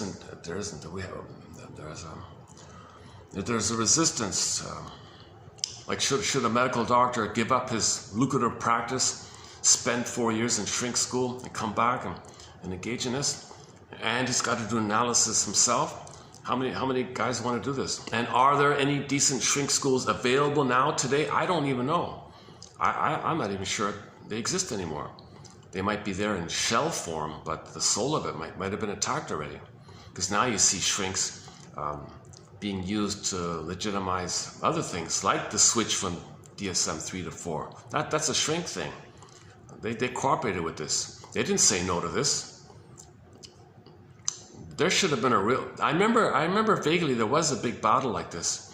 The psychologically shrinks, the psychologically minded people. No, you're selling our soul like this. No, I want to make money. Soul, no money. Soul, money. Feeling, no money.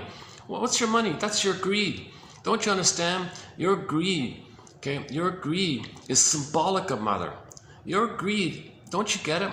When you don't get mother's love, you become greedy. So when you're greedy, no amount of greed possession, no amount of money you make can translate to being mother's love back in the past.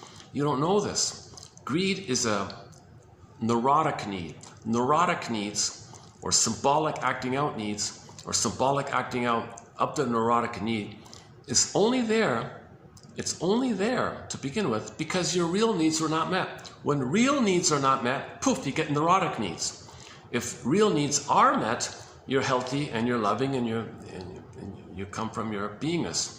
And you can live and love normally and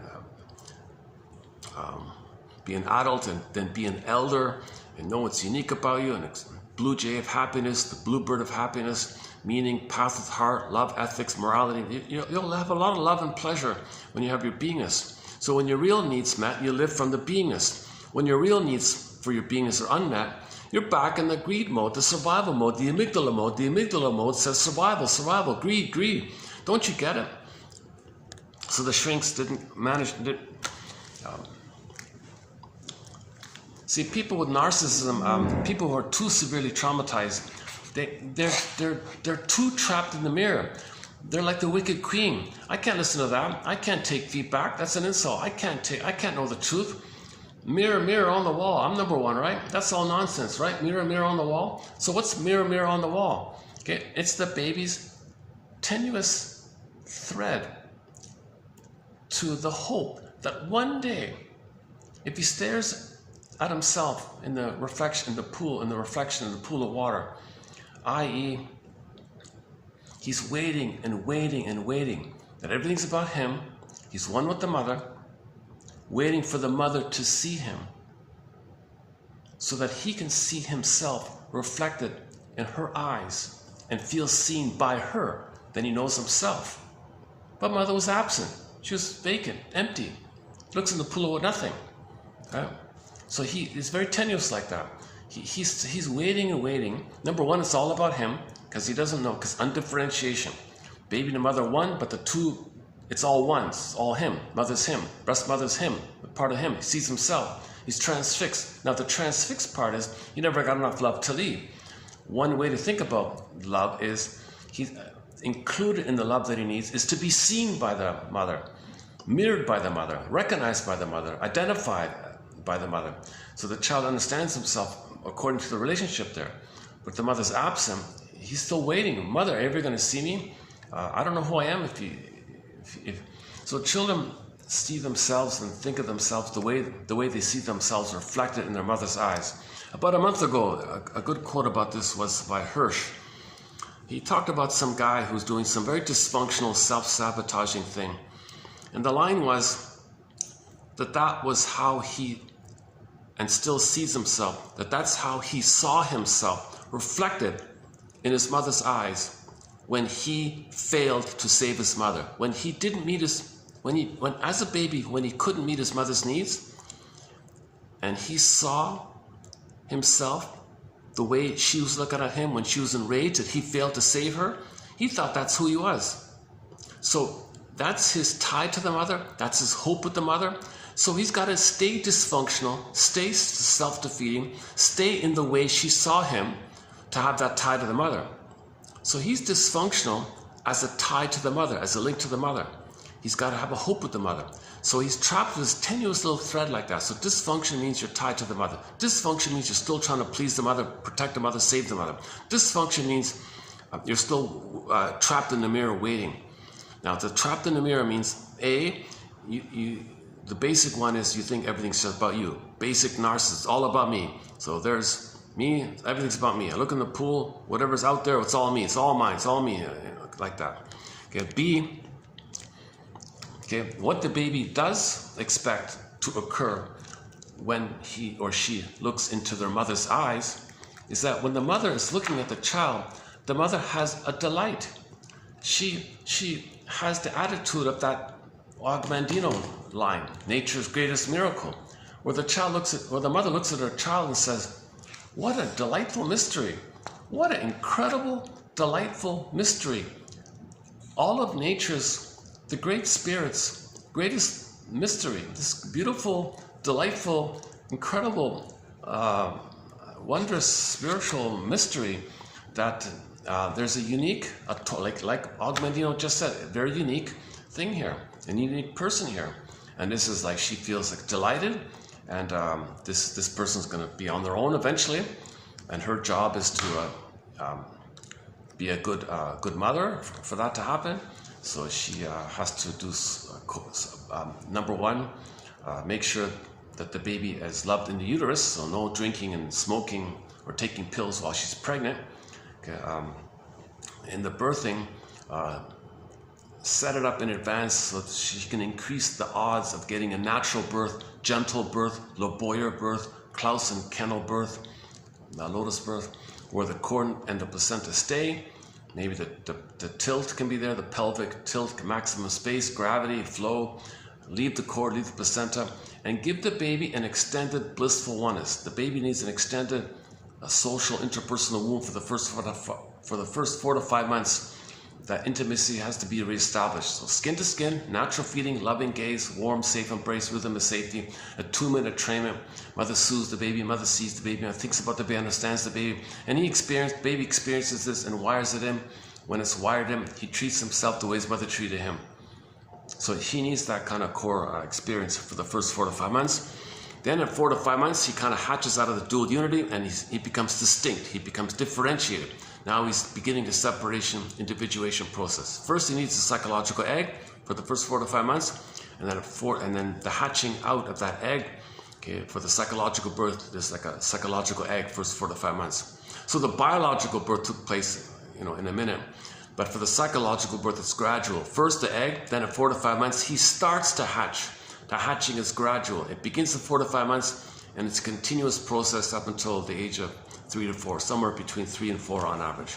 So when he starts to hatch out, between 4 to 5 months and 18 months, the grandiosity, infantile megalomania, he owns the world. He transfers the mother in the womb, the mother, the breast, to the world. He thinks he owns the world. He thinks the world is his oyster. It's all about him. He's the center. He's entitled. He's still in that phase, but he's got motor skills. He's practicing with the idea. He's gradually getting to the idea that he's going to be distinct himself, but he's still in the phase of infantile megalomania. That's called the world is my oyster phase. So the mother allows it. She doesn't rebuff him, because if the mother rebuffs him, who do you think you are? You don't think you don't owe this? Don't touch. Then he'll search for the rest of his life. He'll be frozen there and think the rest of his life, and his favorite song will be "Everybody Wants to Rule the World," that annoying, obnoxious song. No, not all babies are traumatized that early on, but some babies are, and they may be drawn to that song. Oh, he wants to rule the world. That's a fantasy that he didn't get that phase of development where he thought he ruled the world, he owned the world kind of thing. So, and the mother's not supposed to do too many, the mother just gently distracts him so he doesn't put the fork in the socket in the wall or something, electrical socket or something. Just gently distract him so he doesn't hurt himself. But let him run around and think that he owns the world. A love affair with the world. He's got motor skills. He didn't have it before. He can crawl, walk, run, hop, skip, jump. New skills, new powers. Compared to before, he feels like he's Superman all of a sudden. You know, like a Spider-Man suddenly can jump skyscrapers, whatever it is, right? So he's got these new kind of powers. So he feels like a superhero, right? He's a superhero and he owns the city. He owns the world. Let him have this Superman phase.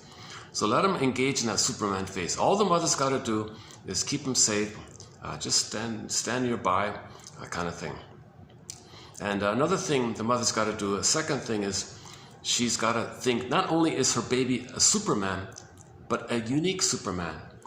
And with it, she's got to admire, oh, you're Superman, okay, you're a god, oh, okay. Mother is kind of, allows that kind of thing.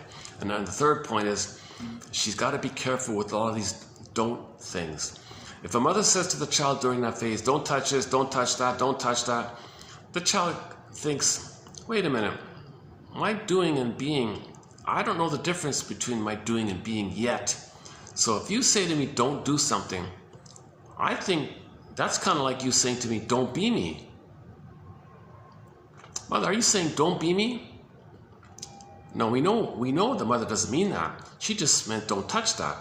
But she doesn't have empathy for the baby situation. She forgot it herself. For the baby's point of view, when she says don't touch that, the baby thinks he's depressed. Don't be me? Mother, I can't be me.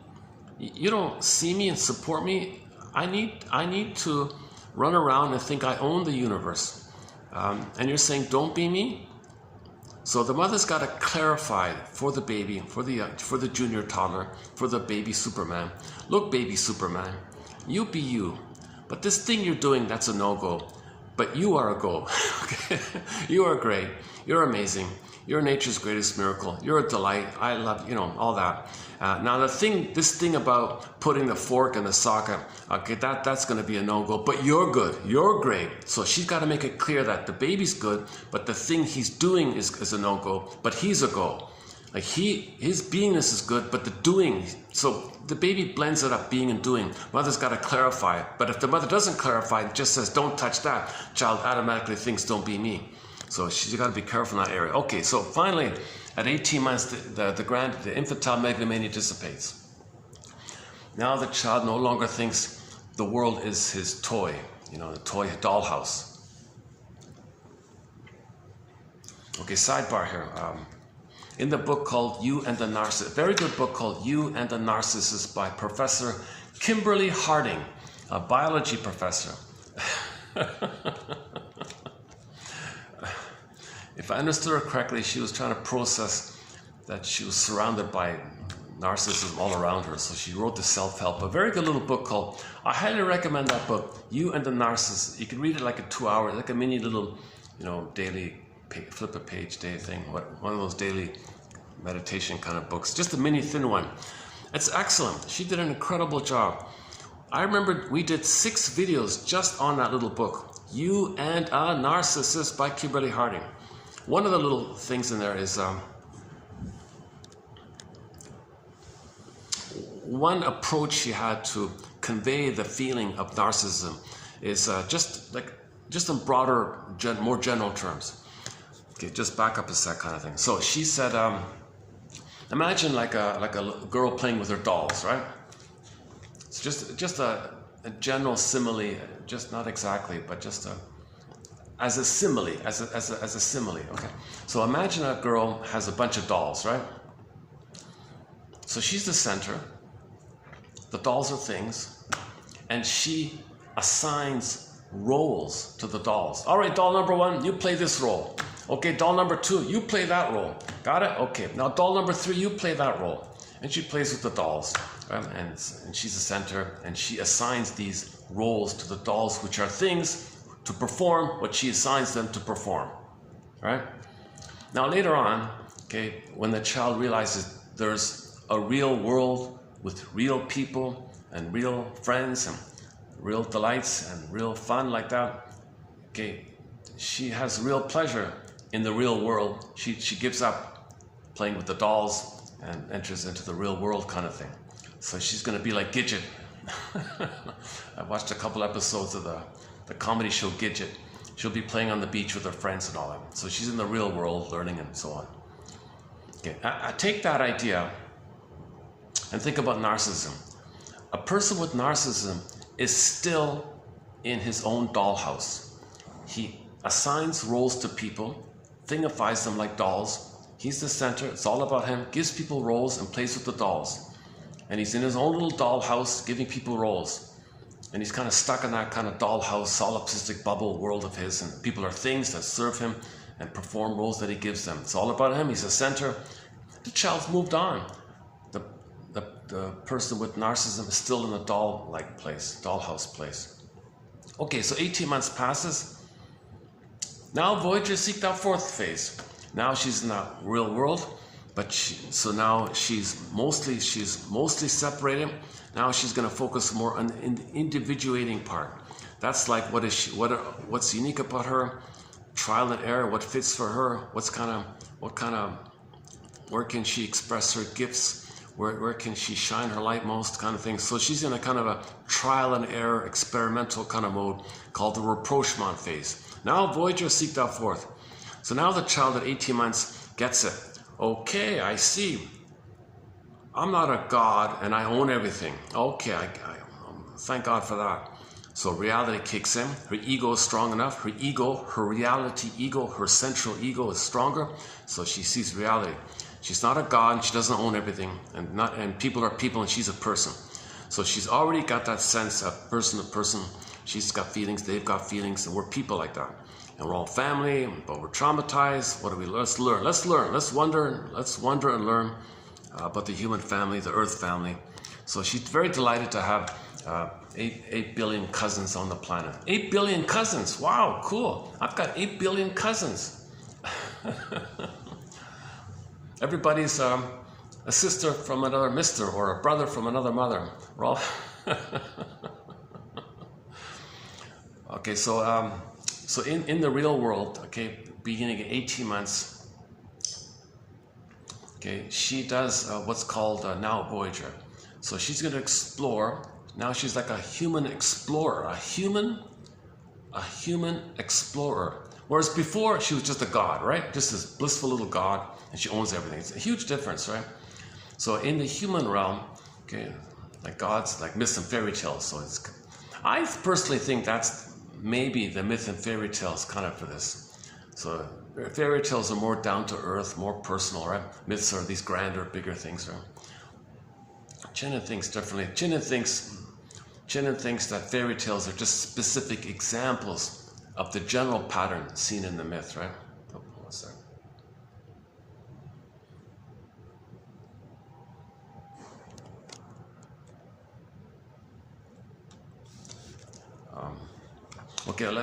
Let's. Why don't I just got distracted there? Let me just take a little. Let's take another musical break here. Hold on a sec. I gotta turn this on here again. I'd love to play Ziana Zain, but that's copyrighted. That's too bad. One of the greatest singers, in my opinion, a major musical voice is Ziana Zain. I've tried playing various versions of her songs. It keeps getting copyrighted. I need to take it out all the time. What Kind of Love Is This by Streetheart? Soul Searching by Glenn Fry. Splendor in the Mountain by Sekani Purizaka. Let's see, we played Zaz yesterday. Truly by Delirium. Okay, why don't we play Truly? But here's a song by another German expat who formed a band called Delirium. And one of his hits is called Truly.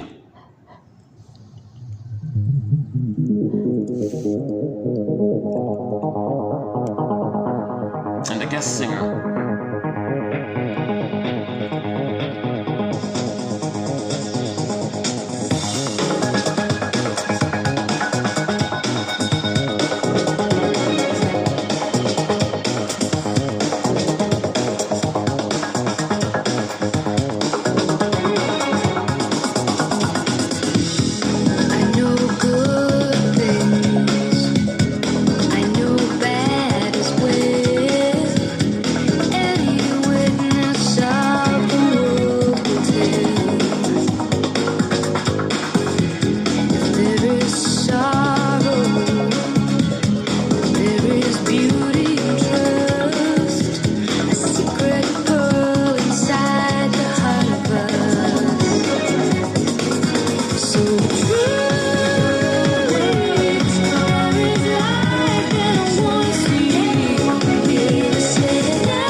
let's go back to the rebounding, the baby's, the rapprochement phase. Let's finish that. So between 18 months and 36 months, the child is going to explore. So the role of the mother shifts a little bit. Now she functions as what they call a secure base, meaning the child's going to run around and learn about stuff, be curious about things, and he's in educational mode. So he's going to be scared at some point in that process. So he'll run back to his mother, and all the mother's got to do is, I'm here, you're safe, keep on learning. You're safe. You mean, mother, I can learn and you're okay? I can discover myself and what I like, and you're okay with that? Oh, yes. You don't got to do anything for me. Go ahead, learn, discover, find out what you like. I have Freude. I have pleasure in your happiness. Oh, I'm so relieved. You know, some mothers have Schadenfreude. No, I don't have Schadenfreude. I have Freude, pleasure in your happiness. Okay, that's cool, mother. So the baby runs around, learns stuff, freaks out, touches base. Mother says, I'm here, okay. Explores further, comes back. Emotional refueling, they say. Explores further, comes back, refuels, comes back. Now sometimes the mother does a little improv, communicative matching. Hey mother, what's this? And she answers the questions, just a little above his knowledge to keep him curious. Oh wow, cool. So you're really okay with me learning? Yes, I have Freude. I have pleasure in your happiness and learning and discovery. You don't gotta sacrifice that to please me. You don't gotta mirror me. You don't gotta give up your happiness to take care of me. No. You go on. Now, Voyager, seek thou forth and find yourself. Okay, mother. He charges out. And this goes on back and forth, the emotional refueling. Okay, until age of 3 to 4. So roughly, there's no Melanie Klein says there's no ever perfect psychological birth, but more or less between the ages of 3 and 4, the child achieves quote unquote a psychological birth. Enough memories where he can now do for himself what his mother and father did up until that point. So it's wired in, he can do himself like that. So she accepted his or her happiness, so they can accept their happiness like that. So in other words, sometimes when a child discovers something and runs back to show the mother, look what I found. And the mother gets the idea, hey, wait a minute. I didn't mind it when you thought you were a little god, and playing with your toys, and you still needed me, of course. But now you're going to be autonomous? I'm going to withdraw. I'm not going to be available. I'm going to punish you. I'm not going to be around. Child gets the message. You mean if I learn, I lose you? I can't lose you yet. Fine, I won't learn. Good. So she rewards the child sacrificing their development, okay, and punishes or withdraws when the child needs her refueling kind of thing. Now the child freezes at that point. So if the child's frozen at that point, he'll struggle with his autonomy. He'll struggle with what he likes. He'll struggle with being successful or something because he's still waiting for the parent to say, to be a coach for him or something. He's still kind of in that mode, right? But he didn't make the Faustian deal. He's still himself, but he's kind of trapped in that phase between 18 months and 36 months. So he'll be like a clinger and a pleaser, because all babies originally begin with, I'm not okay, you're okay. So they'll want to please others and hope others will guide them or something. A little bit like that. So their personality tends to be clingers and pleasers and caretakers. If they please others, maybe they'll get the help in return, finish development. So I think the Link TV show episode is that Joan, a sitcom called I Married Joan, starring Joan Davis. I think she was kind of like in there. She was smart, she's confident, skillful, but she never quite had that chance to really be autonomous. So she would sabotage it because the husband can't be the parent for that time. And plus the husband didn't want her to be autonomous, so he allowed her to be a little childlike this way. So she had that kind of, but she never crossed over. She wasn't cruel or anything, right? She was just like a nice child, basically. A little dramatic, hysterical, a lot of funny misunderstandings. But she was compassionate and grateful and helpful. She was kind, warm-hearted like that, but she couldn't be successful. So she was kind of like a little histrionic like that. So the thing is, if the child's traumatized prior to 18 months and they don't get over that 18 months, then they're in a more painful place where to deal with the pain, they do a very desperate thing. A, they only got narcissism. They don't got the beingness. The clingers have they're kind of partially with their beingness. Gratitude and empathy have partially entered into the psychological picture. The ability to mourn and be grateful and positive like that. That's kind of half and half like that. And now under stress they can regress, but mainly they're kind of in that clinger mode. So you see them more openly anxious like that. They're more openly hopeful and naive or something like that. So that's kind of ironic like that. They're better with relationships. They do care about others like that. In fact, they actually self-defeating because they help others too much at their expense, because they feel like the child still want to save the parent. So they see everybody's the parent, want to save everybody. They're kind of like that. Now, if the trauma is prior to 18 months, they didn't enter it. They're off. It's derailed. Their development is derailed. They do a very, very severe, drastic defense, known as the Faustian deal, the Faustian bargain, the Faustian pact, known as identification with the aggressor. Okay. So the beingness is not there. So they got to preserve their narcissism, number one. They only have narcissism. Entitled, center, all about me, kind of thing. Can't see past the end of their nose, center stage. Entitled, all about them. They think everything is symbolic breast. So if they get something, of course, that's the way it's supposed to be. Gratitude has not entered the psychological picture. The ability to make I statements and share a feeling hasn't entered into psychological. So they can't make I statements, they can't free associate, they can't be honest. There's a lot of flimflammery and trickery going on because the gape, the chasm there. So they gotta be very externalized living. So there's more rebounding aggression. Okay, in the Faustian deal, what the child has to do is he can't be himself anymore. He gives up development. Forget it. I'm not going to develop anymore. That's a luxury. I'm not going to advance beyond 18 months. That's a luxury. To know my interests and to express what's unique about me and nature's greatest spirit, and having empathy and love and trust and affection and personal health and health towards others and mutual relating, positive relating, positive feedback loop with people and genuine. Forget that stuff. He gives up all that. Doesn't even know it.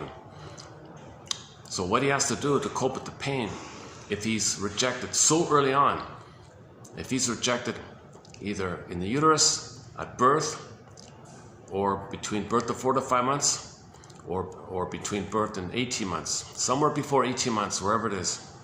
Okay, there's too much pain. He's too vulnerable, he's too soft, he's too tender, and there's so much pain going on. Okay, the baby makes the Faustian deal. He says, the only way to preserve my identity is to shame myself. If mother shames me, I'm too passive. I have no agency, I have no activity. Wait a minute, I'll just be her and shame myself. So, to have an identity, he's got to sell his soul. The Faustian deal. He'll get mother's power, he'll imitate the mother. Mother shamed him, he shames himself. But he did it. He's got agency. He's important. He feels powerful. He feels important. He's active. Okay, that's how he maintains some kind of identity. Plus, number 2, that's his connection to the mother. All babies have to have a link to the mother. So if he is going to be the mother, that's his link to the mother. He's going to be the mother. So he doesn't want to leave the mother because that's like having no self. He can't leave the mother because that's like having no self. The only self he has is being the mother. That's the Faustian deal. He's going to become the mother, act like the mother, and do to himself what his mother did to him in the repetition compulsion. So he thought the mother wanted him to shame himself, to mirror her, and she shamed him. Mother, you shame me, I shame myself. Aren't we one? Don't you feel mirrored? Don't you get your symbiotic oneness needs met if I do to me what you did to me? Aren't we one? Don't you feel pleased? Don't you feel happy? He wants to please the mother, right? Please the mother like this. So he's going to shame himself to please the mother. He's going to shame himself to please the mother. Are you happy, mother? I gave myself up to please you, to have a connection with you, enter the self-help book. Do I have to give up me to be loved by you?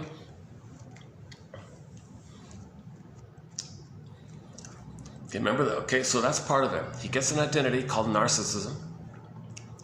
So he feels narcissistic pride, neurotic pride, when he shames himself. Aha, because I did it. That's all he cares of. He's got to have some kind of active agency where he feels important and he feels entitled, but he's got to sell his soul. And he's got a mother. So he's got the blissful feeling of being one with the mother. That's called schadenfreude. It's a perverse joy when he shames himself. So he gets schadenfreude, not freudenfreude, schadenfreude. So freudenfreude is post 18 months, schadenfreude is prior to 18 months. Now on occasion, clingers under stress may temporarily go back to schadenfreude. There was one episode with Joan where she was under immense stress and she went back to the bully mode and was vindictive like that, like the bully mode. But then she went back to her default place where the structure is. But under stress, she can regress back, but then she goes back to a regular place. But in the stinger mode, they don't go back to that because they never move beyond it. They're always still there. They're consistently in the stinger mode. Whereas people who develop later can always go back briefly. They feel very badly. So Joan would feel very badly if she acted like a bully for a little while and then explain herself and apologize, make amends, and make I statements, feel badly about that behavior, explain that she's under immense stress, a little confusion like that. So she goes back to her regular clinger, more quote-unquote more human side of being human mode, right? Okay, so in the trauma before 18 months, it's going to lead to one of the stinger personality patterns: bully pattern, Iago pattern, lower functioning BPD pattern, all these hostile patterns. Okay, the commonality is jungle slogan. Okay, splitting, my greedy, your greedy, either or mentality. He thinks he's fighting with the mother. Mother's a monster. No, the monster is a picture of his rage.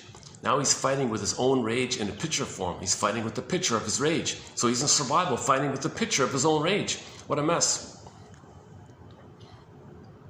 And then he thinks everybody has that picture, or everybody's him. So he may superimpose that, his own picture of his rage, fighting entity, and say everybody's dangerous. So he's fighting with everybody. No, he's fighting with his anger at his mother. He's fighting with the picture of his anger, which he puts onto others, called projection. And when he projects, he represses it. It keeps projecting. That can lead to scapegoating, to keep repressing. Yesterday's topic, hold on a second.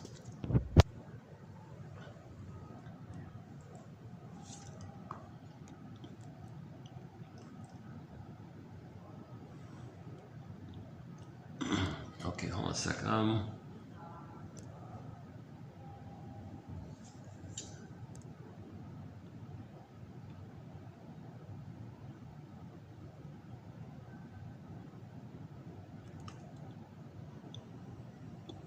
Here's a song called Kugutak.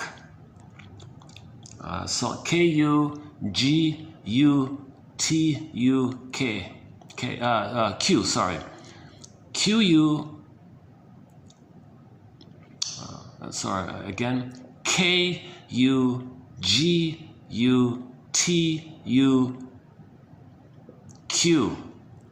Okay. Jeepers. I'm having a bit of an off day here today. Okay, here's a song called Kugutak.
That's a Beatrice Deer helping out on the background there.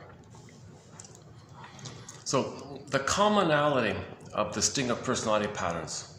Faustian deal number 1, giving up, development, inability to make I statements, inability to free associate, inability to come from an authentic feeling place, the attitude that it's all a jungle because the baby thought he was a goner with the mother. So they make the Faustian deal and kind of act like that wicked queen in terms of the thinking a little bit. So the quote-unquote more human side of being human, forget about it. Empathy, feelings, affection, being an adult, generativity, play, spontaneity, expressing your unique self, trust. Oh boy, you gotta be kidding. Their basic trust was squelched really early on. They've got a huge trust issue, of course. They'll never trust, that's neurotic because that's just with the mother in the beginning. But to apply that your whole life kind of thing, but it's too much. If they transfer the unmet need from mother onto others, no one can be the mother in the past. So they have a complication like that. So there's a huge basic fault, Mr. Balant's term. Okay. So the main emotions, quote unquote, are hate, greed, envy, spite, vindictiveness, grievance collecting. Burglar calls it injustice collecting. They're always in this anger mode. Okay. They can't mourn losses because there's no being. You need a being to mourn losses. So that's complicated grief, melancholia, pathological nostalgia, okay, and so on. So there's a real hostility. Now, if there is any kind of loss, they just do denial, contempt, sour grapes, didn't them anyways, kind of thing. So they devalue others. The humor is dark humor because others are them, which they shame. Because repetition compulsion, they make the Faustian deal. Mother shamed them, they shame others. So when they shame others, they get the relief of the stress relief. They feel more relaxed when they're the mother, shaming themselves. Others play them, they shame them. They feel one with the mother, they feel safe, and it's a perverse humor. Yesterday's topic about humor. Grotstein has an important point about the humor between the stingers and the clingers. Okay, and there's another core area in the stinger personality pattern, with the stinger personality patterns is Melanie Klein's construct called the paranoid schizoid position. So psychic splitting is very pronounced. Okay. Splitting precludes or prevents individuation, mourning, being yourself. It prevents it because you're coming from a place where the baby thought the mother was a monster, i.e. he was enraged, makes a picture of his rage, superimposes the picture of his enraged, the guy with the horns onto the mother, thinks the mother's a monster, mother's a devil, mother's a boar queen, cyclops, alien, whatever. Okay, any frightening entity, minotaur, angry bull, angry whatever. The mother's some kind of dangerous, enraged, gobble them, so the witch won't eat me, like in Hansel and Gretel. Okay, that's just a picture of the baby's oral rage and greed, the picture.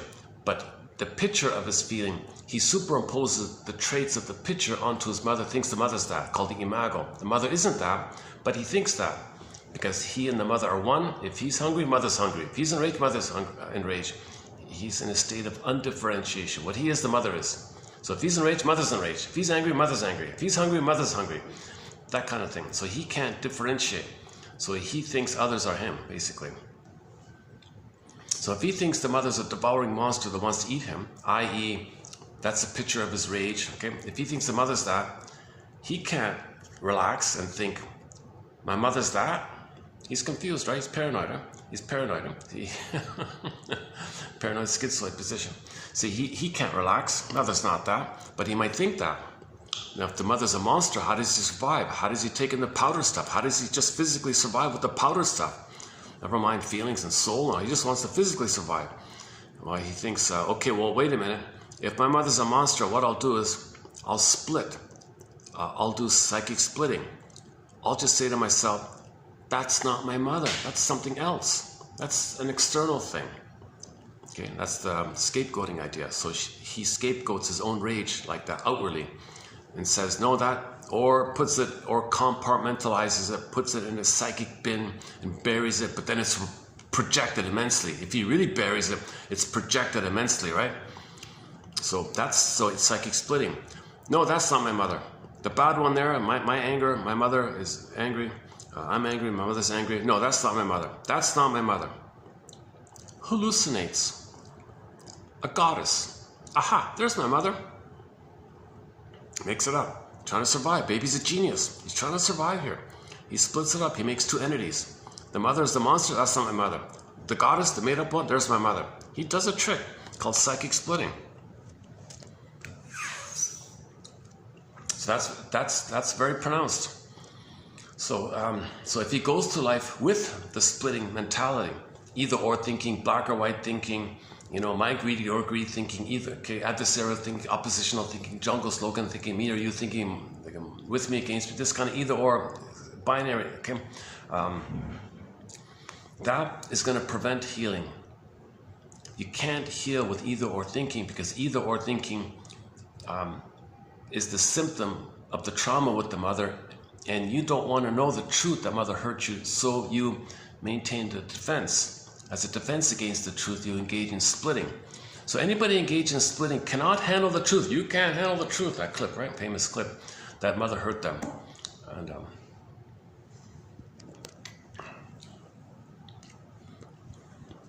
I think it is catching up with me. I think today I got it a little bit. And you're not supposed to go out for these few days. It's peak air pollution week or something. This is the week where the pollution is the highest or something. So there's an advisory, please stay indoors, people. It's over the 2.5 level or whatever it is. I did go out yesterday, I was okay. And I came out to this place. I'm thinking, yeah, I'm feeling a little sore throat a little bit. I should have stayed in. I pushed my luck. So tomorrow I'll definitely have to stay in. I'll stay in tomorrow, make sure, yeah. Jesus. See, we pollute. Okay, well, I'll talk about pollution another time. Let's just stick with this. Stick with this one here. The paranoid schizoid position. So psychic splitting. The child copes with the situation with splitting. Makes up a goddess. Thinks that's his mother to survive. It's a trick. It's a lie. But if he deludes himself, and he needs to feel safe somehow. Hallucinates the mother's a goddess and blisses out that he's in a perfect oneness with the goddess imagination, he feels safe. All the reality, all the truth, his anger, what mother did to him, how he felt, separate psychic bin, splits it off. Him feeling no good, mother's dangerous? No, put it onto others. Others are no good and dangerous. I'm special and my mother's are wonderful. My mother's a goddess and I'm special. I'm chosen, mother's great, all that stuff. You feel special and mother's amazing. It's made up stuff. That's a sign of trauma to do either or kind of thing. A clue, when you hear people say, my mother's the world's greatest, she's a goddess, and don't say that about my mother, she's the most, no, I'm telling you, it's true. She really is an angel. My mother's a goddess angel. She's the top angel of all the goddesses. She's the top goddess of all the goddesses. People who do that kind of stuff, that's very clear a sign of splitting, of trauma. They can't handle the truth.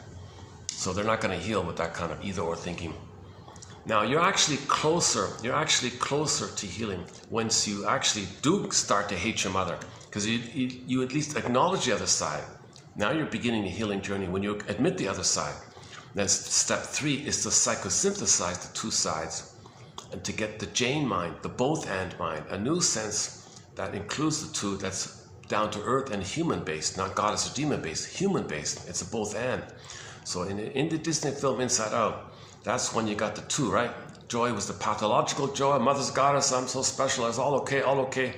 And then anxiety is, no, I'm no good, I'm dangerous, no good. So at the end of the film, she was facing these two either or, right? So she was resolving this either or, and she did the group hug scene.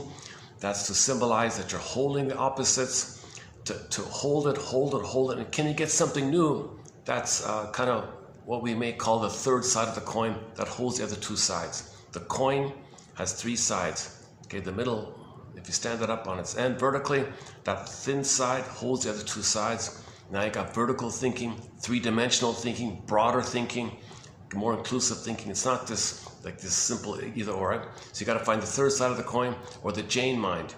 I'm using the Jane mind because in the film, The 3 Faces of Eve, okay, the woman was Eve White, then she was Eve Black, Eve White, Eve Black. Okay, she was traumatized, she was depressed or scary. She went to therapy.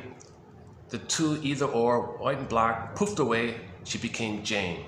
The daughter was relieved. Thank God, Mother, you found your sanity. You have your regular mind. I feel safe with you. You know, Mother, when you were Eve White, you brought me down. When you were Eve Black, you were kind of scared the hell out of me. But you went to therapy for 3 years with Mr. Freud there, the cigar guy there, standing in for Mr. Freud. So 3 years later, she became Jane. And then the shrink tested her. What about Eve White? Not there. Eve Black? Not there. There's only Jane. Only Jane. That's it. It's just Jane. Eve White and Eve Black have psychosynthesized away and it's included in the healthy mind. Now that healthy mind, another way to think about the healthy mind is when Noah builds the ark. That's what Robert Bly and Johnny Sanford, many others say. Because the ocean is the unconscious. Okay? If you don't have something above the water, like a boat like that, and you're coming from memories of the unconscious, that's trauma. And you're coming from the unconscious constructs, that means you're living in the past, unconsciously repeating the past. It's all unconscious. To live in the present, you got to build like a boat. That's like a both and thing that keeps you in the air, keeps you above the water. That's conscious present reality kind of thing. So you need that Jane mind to be in the present. If you don't have the Jane mind, then everything you're doing is unconscious based. You're driven by the unconscious. You're just doing things again and again and again for unconsciously, you don't even know it. So you want to build a kind of a conscious mind. To get the conscious mind, to build that arc, you gotta resolve either or thinking.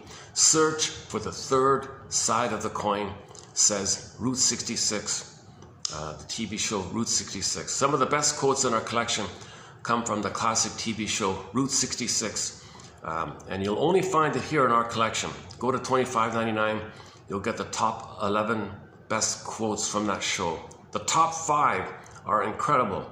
The top 5 are some of the best quotes in our whole collection here about the third side of the coin, about the albatross one, the mask one, okay, the birth trauma one, and so on. At first, yeah, okay, I could spend 10 hours talking about those 5 quotes. It's great stuff, the 5 quotes. Your mission, should you choose to accept it, submit it for your approval and submit it for your consideration, is to, when this video ends, go over to $25.99 and read those 11 quotes from the classic show Route 66.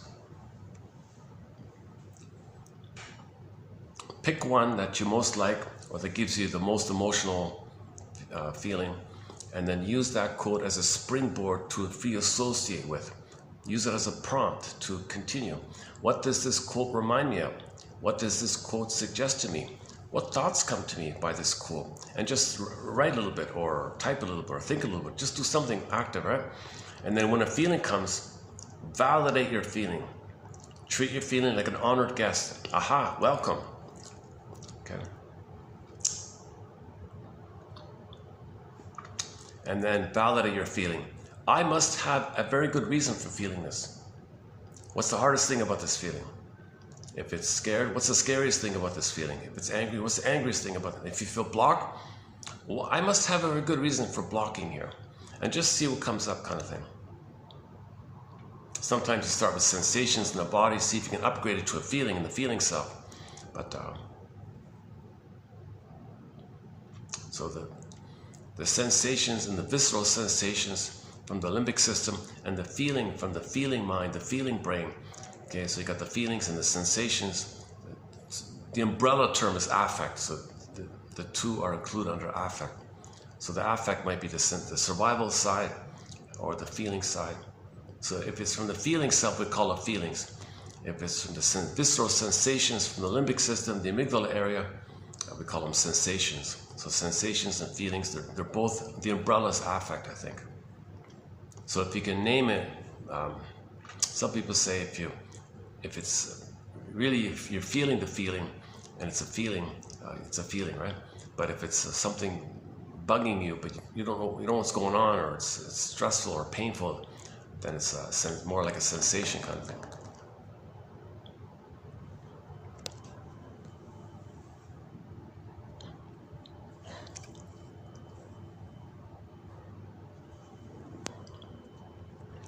A son of a gun. Yeah, I picked up some of the dust walking over here.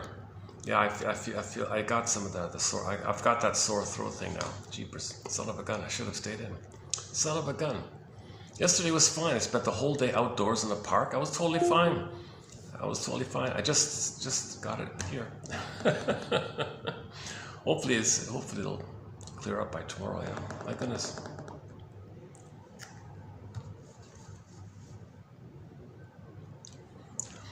Let's where are we here? Stingers and the clingers, right? Okay, another commonality with the stingers is, so jungle slogans, splitting, okay? They split, they maintain the splitting to be loyal to the mother. Mother, you hurt me and I split, so I'll maintain the splitting, I'm loyal to you. You see, you betray your mother when you forgive her. When you understand her and heal and separate from her, she freaks out. No, mother, don't worry, don't freak out. I'll stay loyal to you, I'll mirror you, I won't heal, I won't know myself, I won't activate, I won't find myself. So there's a real conflict like this. Now, self-activation does bring up the fear with the mother. Masterson's axiom, self-activation triggers abandonment depression, which leads to defense. So if you do try to heal, the memory's going to come up of your mother freaking out with narcissistic rage, narcissistic injury, where the mother said to, look baby, you can't be you unless you mirror me. Okay, mother, I'll be like you and mirror you. Fine. You want to be yourself? You want to separate from you? I abandon you. I withdraw. So when you self-activate, those feelings come up in the form of anxiety. So you get massive anxiety. So old fears come to you when they're triggered. It's called anxiety. So when you feel anxiety, most of the time, you're reminded of the old fears with the mother. It's coming to you in the form of visceral sensations, stress, stuttering, sweating, all the anxiety symptoms. Okay, so anxiety means the fear already took place and you're just reminded of it. And the reminding of it, being reminded of it, comes to you in the present. The coming of it to you in the present. How it comes to you is through the body, visceral sensations, cortisol, stress. That's called anxiety, and then your body shakes and all that stuff. Or you stutter when you speak, or you, poor blood circulation, or turn pale, or stress symptoms, that kind of thing. So anxiety, the age of anxiety. Some people deal with anxiety by just a manic behavior. They keep themselves busy, keep themselves distracted. So if you're manic, you can always run away from your anxiety. So you just hop on a motorcycle and barrel down the highway. Just keep yourself busy and distracted.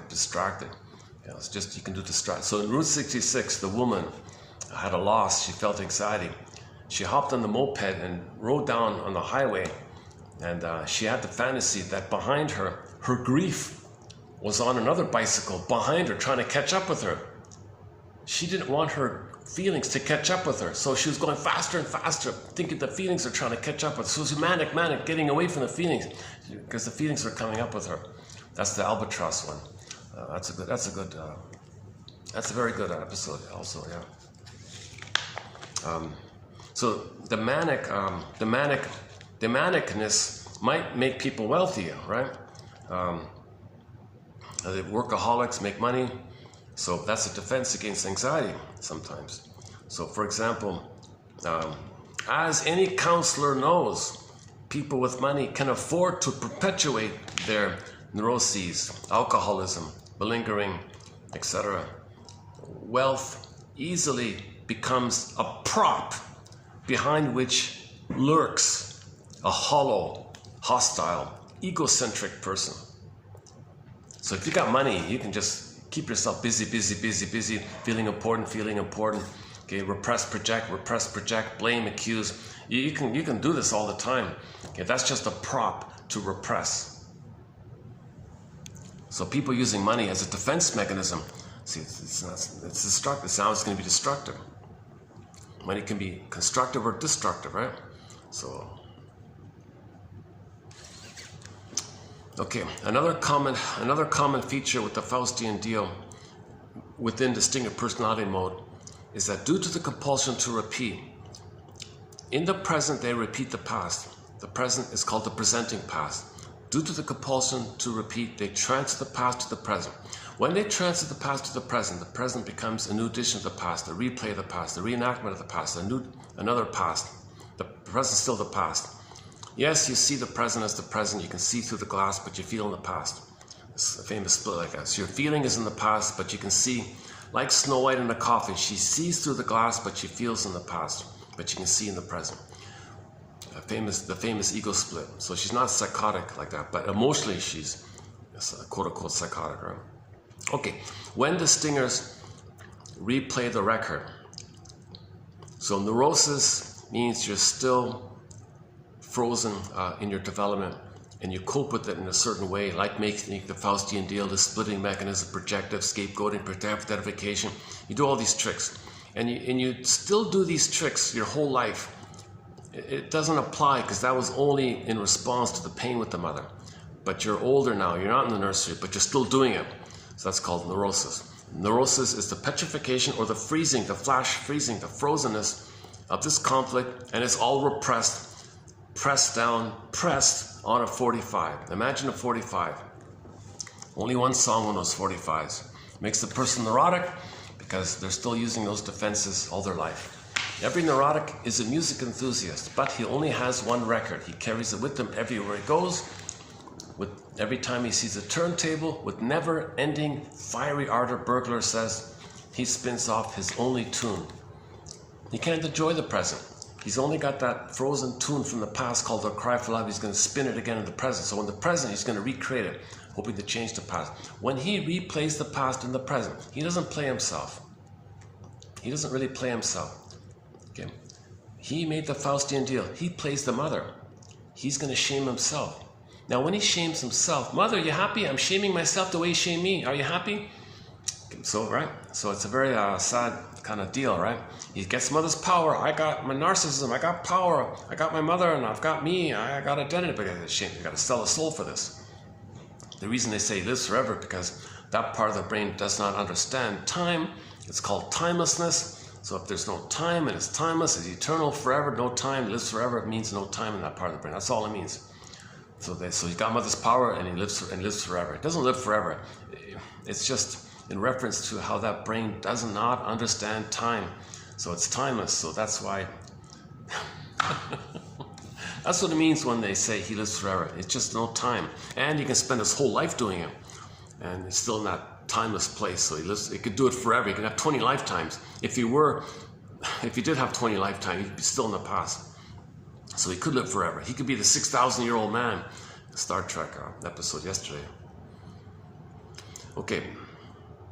So when he plays the record in the present, what record? What are you talking about? Well, the record is he cried for love, mother said no. Keep it simple. He's going to play that record where on the record it says he cries for love, mother said no. So when he plays the record in the present, he plays the mother who says no to him. Ouch. He represses the pain. Now when there's repression, there's projection. Okay? So he's going to project his soul onto someone else. Evocation of a proxy. He's going to find someone else to play the role of his innocence. He's going to see someone else as being him wanting love. Okay? He's the mother who says no to him, but him is onto the other. Other is him. He replays the thing. He cried for love, mother said no. He becomes the no mother. The other person plays him, so the behavior is he says no to the other, rejects the other person, because he projected it out. And when something's repressed, it's projected. To keep it repressed, you project it. So when you believe it's projected and you shame outwardly, you're repressing, and repression leads to projection. So he cried for love via the proxy. Hey proxy, could you please play me as a baby crying for love? I'm going to play the mother. In my fantasy, you're me, I'm the mother. Okay, you need love, I say no to you. That's projected. That means he represses. So he cries for love through the proxy. Okay, repetition compulsion. He cried for love, mother said no. Repetition compulsion. He cries for love. Wait a minute. let me get the proxy to cry for love on my behalf because I play these shaming mothers. Okay, proxy, you play me crying for love.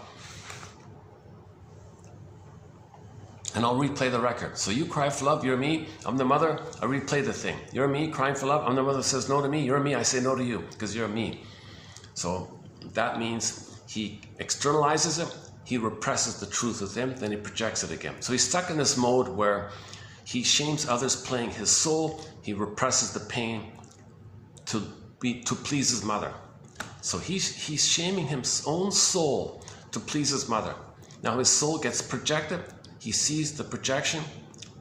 To make him unaware of the pain, he projects it and shames others to get him to, it's called externalization. If you think it's out, then you repress that it's within, you don't feel that it's within. It's a defense against anxiety. So projection is a defense against anxiety. There's immense anxiety to accept the pain of mother hurting you. So you find you believe others are you and you reject them, that that represses it, that's within you. So you bury it, but when you bury it, you project it. Okay, that's part A. Part B, very important here. He really is angry at the mother. But wait a minute, he is the mother. How's that going to work? How does he express his anger at the mother if he is the mother? Okay, sidebar here. He hasn't differentiated from the mother. He's one with the mother, right? Now in that meditation, in that primary mind, things can flip-flop and shape-shift and double talk and double think and double speak and flip-flop and morph and twist up and down, hollow mirrors, house of mirrors. Things are topsy-turvy like that because it's all undifferentiated. He can play both eyes. He can flip around easily. Okay. And everyone's him. So he's no good, mother's dangerous. So other people are him and dangerous. Everyone's him, basically. So first, he gets others to play him, he plays the mother, shames himself, that proxies him. At the same time, no time, right? So at the same time, on another level, as he's shaming the other person who's him, he thinks the one he's shaming is at the same time his mother hurting him. Now he plays himself and expresses his rebounding aggression towards his anger onto the proxy. Now he hates the one he just shamed. Get it? It's hard to articulate this on my end. I'm not a very articulate, smooth speaker here, obviously. But I wish I paid attention in school and had a better vocabulary and could speak more calmly. So I've had anxiety for, I guess, my whole life. I didn't realize it. I didn't realize I had anxiety. It just came to me a little, kind of later on, right? I was kind of unaware of that. Okay, now we got to enter in the guy with the horns. Okay, remember the guy with the horns is a picture of your rage at the mother. So you don't want to know what's with him. The monster's within, the beast is within, the devil's within, okay? Meaning your anger's within. If your anger's within, and your anger is put into a picture, then we say the picture's within. So you describe the picture's within. That's why they say enemies within, adversaries within, the monsters within, the beasts is within, monsters of the id, monsters of the unconscious, id monsters. What's the id? The elementary basis of the unconscious, the energy of the unconscious. So back to Forbidden Planet. When you see the monster on the planet, okay, they're telling you that the guy on the planet was angry and he was linked. His unconscious was fused with the planet, so the planet would materialize his anger, but the poor fellow didn't know that. So there's a monster on the planet, looks like the Tasmanian devil kind of thing, and he didn't know it was created by his unconscious, which the planet materialized. Science fiction film. So monsters of the id. So it's within. So those Tasmanian devil, they're from within. But when we say that, we mean that's a symbol of his anger. We mean the anger's within. Anger's inner. Anger's an emotion. It's in. So when you say the devil's within, we mean that's code for your anger is within. Anger at your mother is within. Anger or rage at the mother is seen or picturized, personified, if you can say that, or picturized or symbolized, put into picture form, like artistic, like an artist, like a painter, like art, Picasso, your artist. You draw a picture, that's code for, or you interpret that, or it means, or it stands for your rage. Rage is invisible, But you feel it. It's real. You feel it. It's a burning, biting feeling. All the cortisol, shame, rage, all fiery stuff. All hell is shame and rage, right? Hell is a picture of your shame. Shame is a burning, biting feeling. Rage, burning, biting feeling. Hell, all this stuff is hellish, right? But that's just a picture of your, or a symbol of your feelings of shame and rage. Okay, so your shame and rage, okay, can be the hell scene, and it can be the guy with the horns who's kind of like from that place or something, right? Just like to make it more personal, that it's yours or something. And the backdrop is the shame, and you're in rage, so the rage is the guy with the horns, and the backdrop is the hell is your shame. So the backdrop of hell is your shame, and your rage at the mother is the guy with the horns. So you got shame and rage in the hell scene, right? That's all within. So symbols are not real. Hell and the devil are not real. They're pictures, like a painting on art, like a Picasso thing. It's just a painting. You take some oil, you take some watercolors, take some crayons, for Pete's sakes. Take some crayons and put on a poster, right? It's not real. It's just crayons. Kids' crayons. You just draw it. It's not real. It's just a picture. But it's a symbol to help us get in touch with what's on inside. What's inside. The shame and the rage is inside. That's real, but it's invisible. So we make it visible to get in touch with the invisible. The invisible is real, but we don't see it. So create something that we can see, but of course it's not real. But it links to something that's real, but invisible. That's the mechanism. So the baby's brain is all imaginal like that. One sec.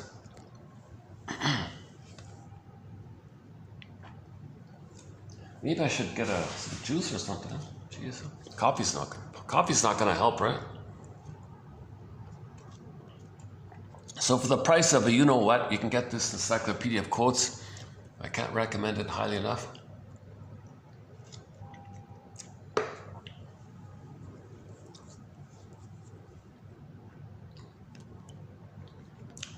Well, that's the first time I've gotten ill.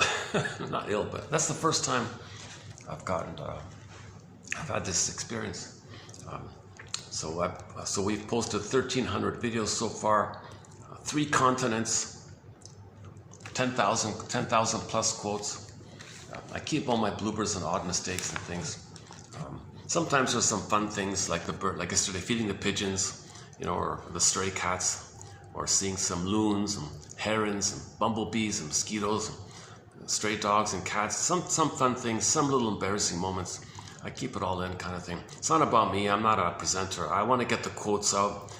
These quotes are getting harder and harder to find.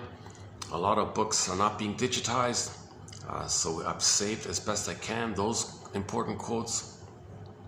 A lot of digitized books are being removed and withdrawn, unavailable. Digital libraries are being taken down kind of thing. There's a real attack on information like this. Like Masterson's books, you used to be able to find Masterson's books digitized. Now it's all gone.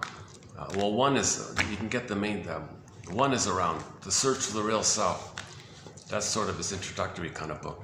It's a good book, The Search for the Real Self. That book has won a Golden Windmills of the Mind Award, by the way.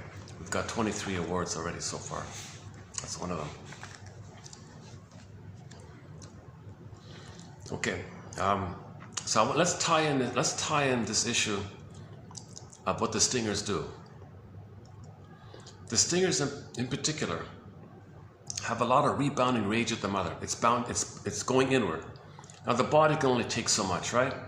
The body can only handle so much. So now the person has to find an excuse to think that someone else is their mother. How's that going to work? They are the mother. How could someone else be the mother if they're the mother? And they're angry at the mother. The anger's going to them, but they want to disperse it. Someone else play mother for a change. Please, could someone be my mother?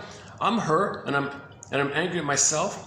Because I'm angry at her, and I'm angry at myself. Could someone else please stand in for mother so I can disperse some of my rage on my mother outwardly?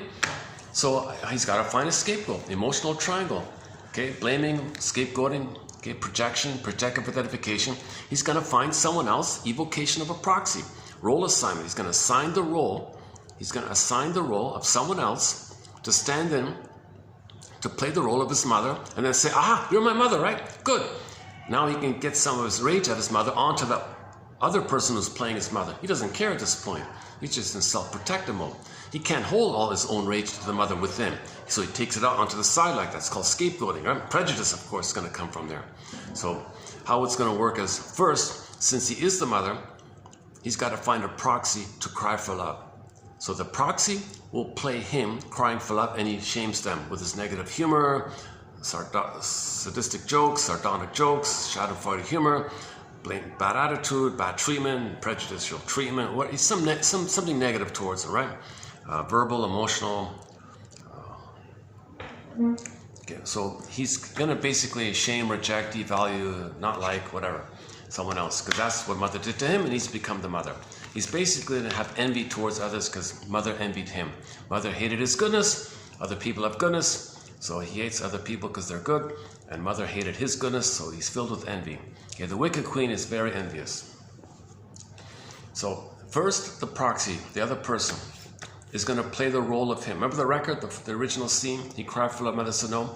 In the new situation, the proxy plays him crying for love, and he's the mother says no to him, but the proxy's him. He says no to the proxy. He represses it within, projects onto the proxy, shames the proxy, but mission accomplished. He cried for love again. He just did it through the proxy. Thank you, proxy, for playing me crying for love, and I played the mother said no to you. I fulfilled my biological need to cry for love again. You did it for me, and I shamed you. I replayed it because you were me. Now, at the same time, on another level, hocus pocus, double focus, auto-hypnosis, blurred up flip-flopping, illusionary David Copperfield, illusionary show or something, like a poofy kind of thing. You're all confused. There's a cloudy sleights of mind flying around over the place. You don't know what's going on. At the same time, on a cloudy another level, okay, magic, poof. Okay, Alice in Wonderland thinking, okay, dream world, mythology world, things can morph and shapeshift and twist. This turns into that poofs into that. At the same time, on another level, the person has all this rebounding aggression towards himself, this destructive, angry, destructive energy, EVIL, right? It's destructive. He wants to find someone else to play mother so he can discharge his aggression towards the mother. All right, proxy, you played me, thank you very much. At the same time, on another level, poof, poof, you're my mother. Now, since you, proxy, since you are my mother, and I'm enraged at my mother, I'm going to be very negative and say hostile, negative, angry things to you. I'm getting my anger. I'm blowing off steam onto you, kind of thing. So there's an old proverb. It says, very traumatized people hate the ones they hurt. So he's gonna shame, okay, or hurt the proxy, and then hate him. You see, he doesn't feel guilty for hurting him. He's just trying to set up a scenario where he can express his anger onto the one. So the poor proxy person, think about it as a child. Think about a child married into, with parents who both have a stinger personality. If they're both narcissistic, or they're both bullying or egoism, okay, maybe one is narcissist, maybe one is the turtle narcissist, and maybe the other one is the clinging vine narcissist, or maybe one is the voyeur narcissist, and one is the exhibitionistic narcissist, maybe one is the passive-aggressive narcissist, or maybe one is the Don Juan playgirl narcissist type, or maybe one is the bully type, or maybe one is the ego type, or lower functioning BPD type, which is a fusion between narcissism and the bullyingism. It's kind of like a fusion between the two. Or the Swiss cheese narcissist that falls back to the bullying, the flipping, flopping, the lower functioning BPD narcissist. Any two stinger personality patterns. If the father and the mother both have a stinger personality pattern, okay, that means she's got a lot of rebounding aggression going inward in her. She wants it dispersed onto the third. The kid is going to be the third. The father likewise has a lot of rebounding anger towards his mother going inward. He wants to get it out to the third. So the two of them get together and make a deal. Hey, stinger lady. Yeah, hi there, stinger man. Why don't we create a kid and we'll set it up where he's naughty, and we'll use the camouflage called spare the rod, and we'll get our anger out on the kid. Yeah, okay, we can cooperate like that. We got a deal here. We'll have a utilitarian deal here to create a kid to scapegoat. So they actually have a kid for the purpose to set it up whereby that kid's going to be a little naughty, so they can have the excuse called spare the rod, to cloak over, to camouflage, to make them unaware. The belief spare the rod is to repress the truth. They can't handle the truth. All they want to do is find an excuse, find an arrangement where they shame the kid because the kid was them. Then poof, poof, the kid is the mother.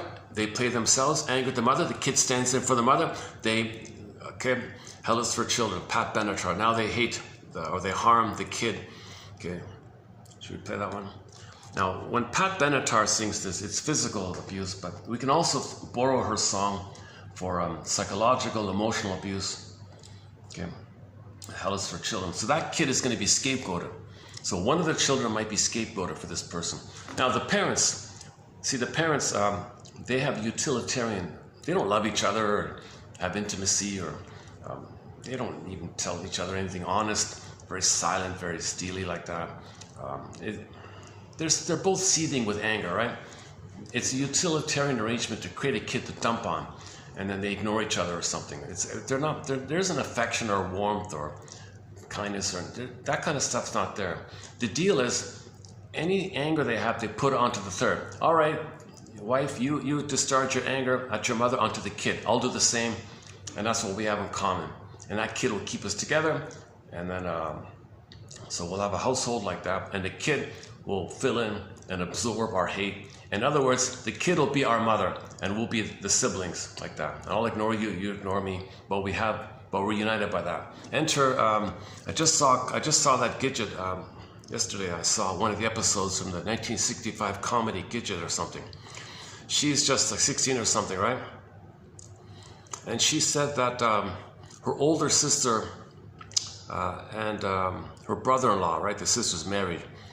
The older sister and her husband are very focused on Gidget. And Gidget at one point said, gee, I really must fulfill an important role for them. They should be thanking me because they're very focused on me. If I weren't around, they'd be arguing amongst themselves. They should thank me for this. I'm absorbing a lot of their attention, a lot of their focus, because they're avoiding themselves. Okay, so back to our example here. The stingers cannot focus on themselves. They cannot relate to it. They can't make an I statement. They can't free associate. They can't grow, share, learn, trust, feel, nothing like that. Okay, they do what Burglar calls taking turns playing big shot. So if the husband and wife are both stingers, first things first, identify a scapegoat. Okay, so one of the children will be scapegoated for this purpose. So they'll set it up that way. That's first things first, blow off steam. So anytime they're angry or they're triggered, okay, they take it on, they dump it on the kid. Then the two calm down briefly, temporarily. Then if they do talk to each other, the arrangement is, all right, dear, you get a turn playing big shot, I'll listen to you. And then I get a turn playing big shot, and you listen to me. And we'll take turns playing big shot. Because you're a little god, I'm a little god, I'm important, and you're, okay, we take turns like this. Nothing real, nothing about us, nothing about relating or trusting or communicating. We don't have a beingness to do that. Neither of them have a beingness to love. You need a beingness to love. You need a beingness to have gratitude. You need a beingness to have affection like that. They don't have that. They're both in amygdala mode. They both have EAS, enlarged amygdala syndrome. Go to the comedy film called Bob and His Enlarged Amygdala, or is it called Bob's Amygdala, or Bob and His Amygdala? It's a 30-minute home movie. A good movie, very good, basic, maybe a little ridiculous or silly kind of thing. It's kind of a not well known, unpromoted band or whatever. It's probably shadow band or something. All the good stuff shadow band, I'm noticing. Anyways, you can find it. You'll only know about it if you hear it from me, for example, or if someone tells it to you. You won't find it by any kind of searching. You know, if you search in enlarged amygdala syndrome, but that's a made-up phrase. So if you imagine that phrase, maybe it'll come up, but it's hard to find. Anyways, it's about as you can imagine, it's about a guy named Bob. Bob and his enlarged amygdala. So he had a lot of trauma himself. his amygdala was enlarged. Literally or figuratively, I'm not sure, but it was enlarged. So all his energy, all the cortisol, all the adrenaline, he's in revved up fight or flight mode. So he's always very prejudiced guy, toxic masculinity, jungle slogan, my greedy or greedy, impulsive, angry, hot-headed, impulsive, just PTSD. He's just angry like that all the time. I guess he looks a little bit like the anger character in Disney film Inside Out kind of thing. So he's not reasonable, he's not thinking broadly, he's not thinking intelligently, he's just impulsive. He's just an impulsive, angry infant. I want this, no, this is not good, I want that. Just that kind of stuff, right? So finally, he went to therapy. He did rainbow, some fictional therapy method they called rainbow therapy. Never mind that. And then he was healed. So at the conclusion, we see a healthy one. So he became Jane. He developed a Jane mind. So Bob became Jane. Okay. I mean the mind. He had a healthy mind at the end. So at the end, he was interviewed. So he gave very reasonable, very measured, reasonable, intelligent answers to all the questions, kind of thing.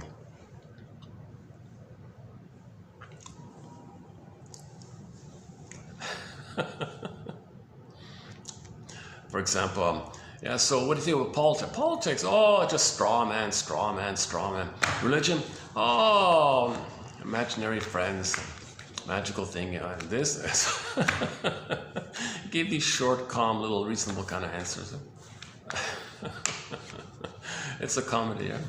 And then at the end, he danced a song by the King of Soul or something, James Brown or something. One of his songs. What's it called again? Not the It's a Man's World. I forgot. Anyways, but the point of it all was he was impulsive, very prejudiced issue. He had a huge amount of prejudice, a huge amount of paranoia projection. So the wife had to take him to the shrink, and then he became healed afterwards. So the diagnosis was, you have EAS, enlarged amygdala syndrome. We got to shrink your amygdala. We got to calm calm your amygdala. So in therapy, your amygdala would be calmed, would be soothed to its proper, healthy, balancing, proper, healthy place. And your life force, your energy could be for living in the now, being in the present, reasonable, calm, loving in the present, reasonable in the present. And in the present, yes, you can be assertive, make I statements. Yes, you can withdraw and rest. Yes, you can trust and connect. So you can move forward to trust and connect. Yes, you can withdraw to rest. And yes, you can assert, make an I statement. It's not aggressive. So you can move towards, away, again, quote unquote, against people, okay, in a healthy, flowing way. But in trauma, he was just always against people. See, he was a rigid bully, always against people like that. So if you're always just against people, that's trauma. If you're always in withdrawn mode, leave me alone, ivory tower, do not disturb, okay, that's neurotic. If you're always clinging, please, yes man, okay, that's also neurotic. If you're doing one in an exaggerated way, and it's a constraint and it's rigid, okay, so Karen Horney says people move towards, away, against. 3 prepositions: toward, away, against. Okay. Now, in trauma, someone's going to pick one and it's going to be exaggerated. That's trauma. In healthy development, you can do all 3 in a healthy way. You can flow around in a healthy way. So Bob was like against people, typical bully type of thing. EAS. How did I get up on that? Okay, another mission, should you choose to accept it, is find that film on YouTube. I forgot the exact title, something like that. Bob and his enlarged amygdala, or Bob's amygdala, or Bob and his amygdala, maybe, something like that. You'll find it. About 30 minutes long. It's budget, very budget. So don't have a broader. Cut them some slack a little bit. Just be a little tolerant to them, how they did it. It's a budget home film. It's just a couple of people doing it on their own kind of thing. like if some high school kids did something kind of a little bit in that area. But oddly enough, and to my surprise, I did see a reference where somebody said that it actually can happen, that it literally can happen, that in trauma and PTSD, the amygdala can become enlarged. So maybe they were referring to something that it is an actual thing, where the amygdala becomes enlarged. So that means you're just hypervigilant, impulsive, reactive, always in survival mode. You're not loving and relaxing. You might get some relief, you drink some beer, okay, feel good for the minute with the brain chemistry. So you could feel better with beer or something. You drank a lot of beer, I think, or whatever. But that's not feeling better from your beingness. That's just pain relief of numbing your pain. Numbing your pain is not pleasure. You're just numbing the pain. So you think that's pleasure? That's not pleasure. That's just mercy of the endorphins or something. Okay, so a common thing with sting of personality is the scapegoating, right? They need an excuse to get their anger at their mother onto a third. It goes within to a degree and it goes sideways. So they want to set it up where they can justify, make themselves believe, give them excuses. So these beliefs and excuses of prejudice, all this nonsense they're saying, it's to repress the pain. But when you repress, when you BS and repress, you project. Now you're scapegoating to repress. Now you believe, the beliefs make you repress, to project. And you're in this negative cycle of repressing, projecting, scapegoating. Rationalizations repress. Rationalizations repress. The pain of the repression creates the rationalizations which repress, which project. When you project, then you coax others, make yourself believe, or show some sign that they possess the trait of the picture of your anger and say, aha, gotcha. Now you feel justified in the belief that they possess the image of your anger, that they're dangerous. No, the image is the picture of your anger at the mother. So when you say others are dangerous, that's code for you're still enraged at your mother. To cut to the chase, if prejudice means you're enraged at your mother, I think that sounds too simplistic, but I think if we're honest about it and we're willing to kind of fill in the missing layers, the kind of scaffolding there, that seems to be what's going on here.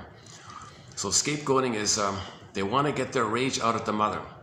So they got to set it up to find someone else to play the mother and not know it, not believe it, not imagine it. No way believe it in any shape or form. No way, because you can't handle the truth that your mother did that to you and you're angry at her. So you don't want to believe it. So you create rationalizations, cloaks, flim-flammery, duplicity, lies upon lies upon lies, layer upon layer. These layers repress, repress, repress. But the pain creates the lies. The lies make you repress. All this is done to make you unaware. All this is done because you still believe that one day, when you mirror your mother by imitating her, that one day, a magical time machine will appear. You'll be zooped back to the past in the nursery, and your mother will say, I saw the future. I had a premonition. I had a premonition. ESP. I had ESP. I saw the future. I'm sorry. Let me do it right this time. Let me give you the love that you need. Let me. Well, hold the phone here. Before I have you, let me mourn first. Let me heal first. Let me have my beingness. Then I'll have you. Then I'll love you. That's what he's hoping for. That's the kind of thing he's loyal to. He believes the big lie that something like that can happen. He believes the big lie. That's his kind of hope. He's holding on to hope. That's his cry for love. That's his pleading for love. That if he lives in a hateful way, that's his cry for love for his mother in an imaginary alternative universe.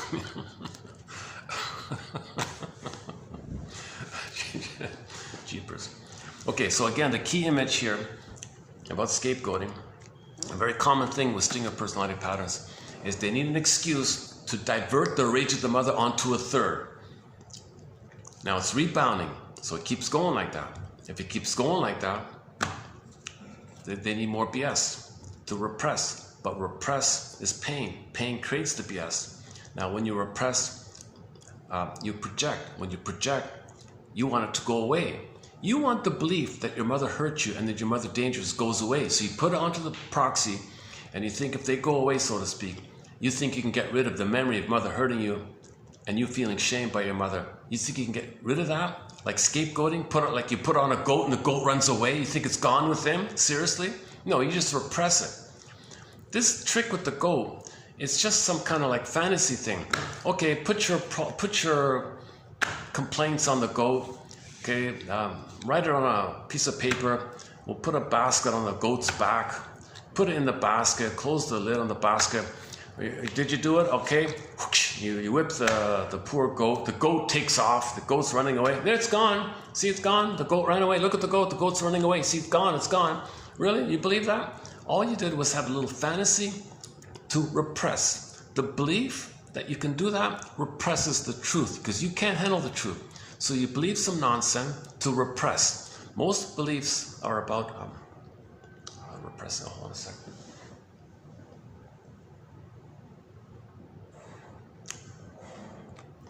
Yeah, it's a real trade-off. I come out today, there's fewer people around because of the dust thing. But at the same time, you end up with a sore throat.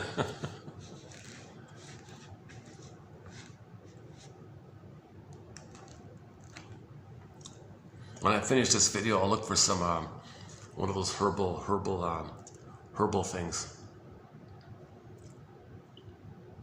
I won't do a video tomorrow. Yeah, that's for sure. Yeah, unless it really clears up fully, then it's okay. Yeah. Why am I telling you this? Huh? Okay, let me take another. Let's take another short musical break here.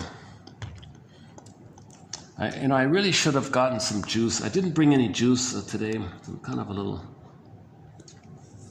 Should we play Jane? We played that yesterday, Jane. We played Sanders yesterday. Karunesh we played. Brian Andre we played. We opened up with Arabian Nights. Ain't Life a Brook by Anne Shell, After All. Here's another Anne Shell song we haven't played in a long time. Okay, let's just play some Anne Shell. Or what about this one? Susan Aglu-Kark. We haven't played her in a long time. Okay, here's a song by the singer Susan Aglu-Kark. Not really a well-known song. It wasn't really a big hit or anything. A song, just a simple kind of light kind of song called Big Feeling. Big Feeling by Susan Aglu-Kark.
really want to get songs by all of the indigenous singers.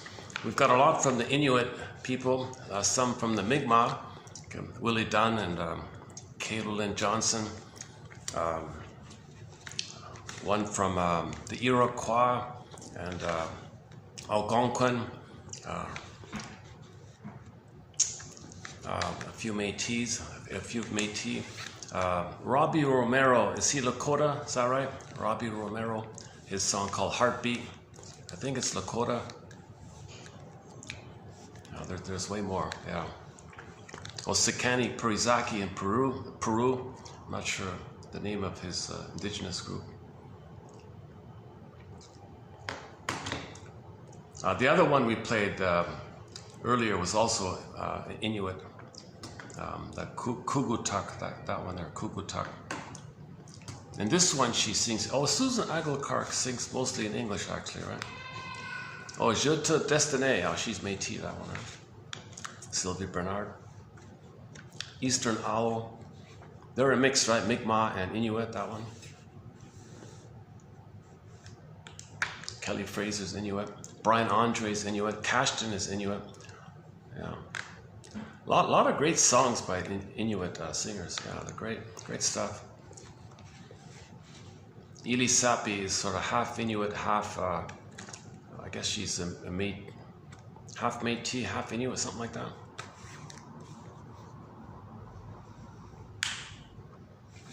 So Ili Sapi, we have 4 songs from an album of hers entitled Traveling Love. A great album, Traveling Love by Ili Sapi. We've got, what are they again? Lead Me On, The Love You Gave, that's a good one. That's my favorite one, The Love You Gave. Lead Me On, The Beat, is that right? The Earth Moved one. And when she was the lead singer for a band called Taima, a song from that album called So You Say. That's a great one, So You Say. And many others. Yeah. Okay, let's wrap up this point here about scapegoating. So the commonality of distinctive personality patterns is forget about the feeling self. They've given up on it. They think it's a luxury. They don't know what it is. They don't care about it. They don't see it. They don't know it. They don't care about it. In fact, the idea of it makes them angry because they unconsciously don't remember that they had a feeling self, but mother squelched it. They become the squelcher. So if they see somebody with vulnerable feelings, squelch it, because that's what happened to them. See, mother, you squelched my soul. You see, I squelch people's soul. Mother, do you feel seen? Do you feel mirrored? Aren't we one? Do you feel happy? I mirrored you. Your mother didn't mirror you. I mirrored you by treating others the way you treated me. Does it work, mother? Are you going to invent a time machine and correct the past? I'm waiting, mother. When are you going to be pleased?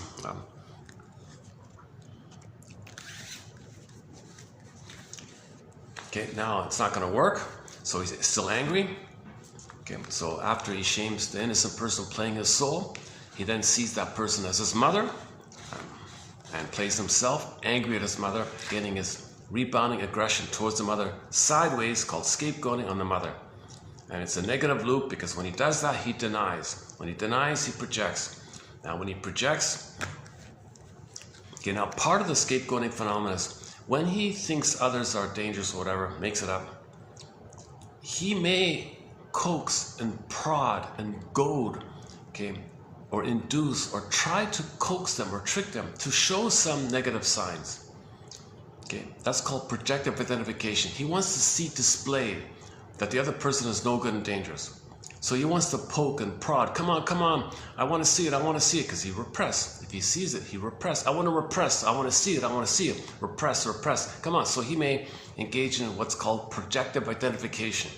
So he projects the thing about him he doesn't want to know. Mother's dangerous. You're dangerous. So now he relates to that person with that belief. That puts a kind of a push and a tug and a pull when he assumes that all the time. Self-fulfilling prophecy. He relates to people that. He always assumes that. Come on, come on, come on. At some point, the other person's going to slip up. Aha, gotcha. I knew you were dangerous. That's his mother. Now, mother, I'm angry at you. I'm going to express my anger at you. So first he shames them because that person was his soul, and he's the shaming mother. Then he flip-flops. He places anger at his mother and sees the one he just shamed as the mother via protective identification. Now the added fantasy is, in the scapegoating mechanism, if he really wants to think he can quote unquote get rid of the person playing his soul and playing his mother in the scapegoating dynamic, okay, he's just repressing. It doesn't work. This outer activity, this externalized living, this scapegoating externalized living, okay, all it does is repress. But when you repress, you deny your soul, you don't heal. That's soul fragmentation. You're increasing soul. Prejudice means you're going to increase your soul fragmentation. You're going to shame yourself when you prejudice against others. So you're moving away from healing. That means more pain, more excuses. And you set it up, just create it, set it up to make yourself believe someone is your mother, and you get your anger that way. And then you think of the one who's in the prejudiced mind, if the person goes away, you think the memory of your mother hurting you, the internal object goes away. No, it's still within. It follows you everywhere you go. It's all internal. So you can't do this magical thing where you have a fantasy that somebody's your mother and they go away, the mother in the mind, the memory that you had a mother who hurt you somehow magically goes away. No, the only way to get rid of that is to call a spade a spade. My mother really didn't love me, did she? She was impaired. She was trapped in the mirror. She didn't have a beingness to love. I gotta admit this. It's painful to admit this. It's painful to think this. It's embarrassing. I'm sad. You gotta get to that sadness where you really face the truth. You gotta call a spade a spade. The only way to heal is to call a spade a spade. That's the whole thing with Baba Yaga. Baba Yaga is like the force of nature. You wanna heal? You gotta call a spade a spade. UPS? No way. So Baba Yaga is pretty pure like that. You're only going to heal if you're honest. If you think you can fool nature, you think you can fool the Great Spirit, you think you're above the Great Spirit, you think you're above the whole grand Great Spirit that creates everything, you think you control nature, you think you control all the forces of nature, that's a real delusion. And you think it's gonna, you're just gonna repress more, you're gonna project more. You're not going to heal like that.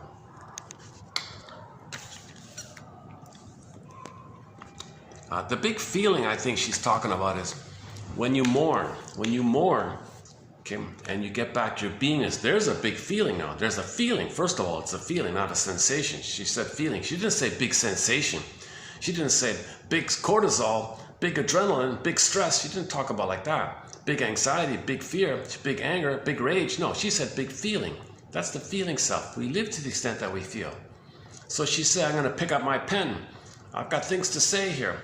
I'm going to express myself. I got real feelings. I'm going to speak the truth. So musicians and artists, they try to get, they're truth seekers, right? She's really on her journey, Susan Aglo-Clark, She's famous for she's sort of a two-hit wonder singer. She's got two big hits, the famous OCM. Come on, people, we're family. Earth family. Human family, we're all one family, OCM, popular song. And the other one is O Niha something. Sung in her original language. Is that right? O Niha and then OCM. Her two big hits.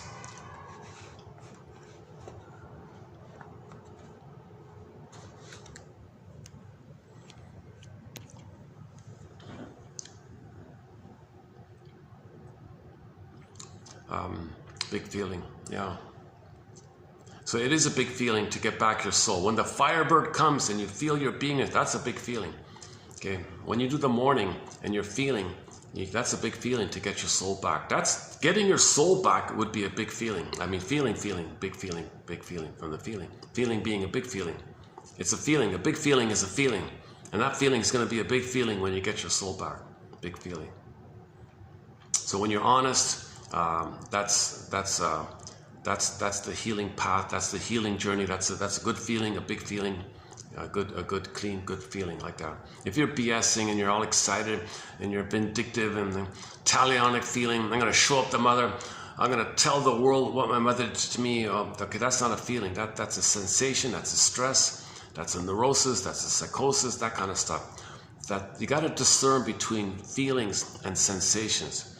Another task of Baba Yaga, she gives the protagonist a mountain of seeds. All right, so you want to heal, do you? Put these seeds into 2 piles. Okay. So that's a metaphor that we have to discern which seed is a feeling and which seed is a sensation. Which seed comes from the feeling mind, which seed comes from the limbic system. Okay, which is an authentic feeling, which is a neurotic stress response because a defensive need or a neurotic need wasn't met. What's a feeling from the real need versus a quote-unquote feeling or sensation from when your neurotic need for greed or whatever it is wasn't met and you're upset by that? Can you discern between the joy and sadness camp or group versus the fear, anger, disgust side like that? Can you discern, divide the seeds? Okay, that's the. So the affect is in 2 areas. Can you discern those 2 areas? Remember the affect, feeling self, and sensation self. So that's the. So this all goes back to the famous triune brain. The cortex is just a thinking cap. We got the feeling self, that's the main one, the embodiment in your body, and then you got the limbic area, the amygdala area, EAS. Can you discern between EAS and the feeling of your soul, like the beingness called the midnight blue? Lou Graham calls it the midnight blue, this peaceful feeling, the serene, inexhaustible fullness of being. That kind of feeling, that kind of big feeling versus just you're rebounding anger at your mother. And you had a symbolic fantasy that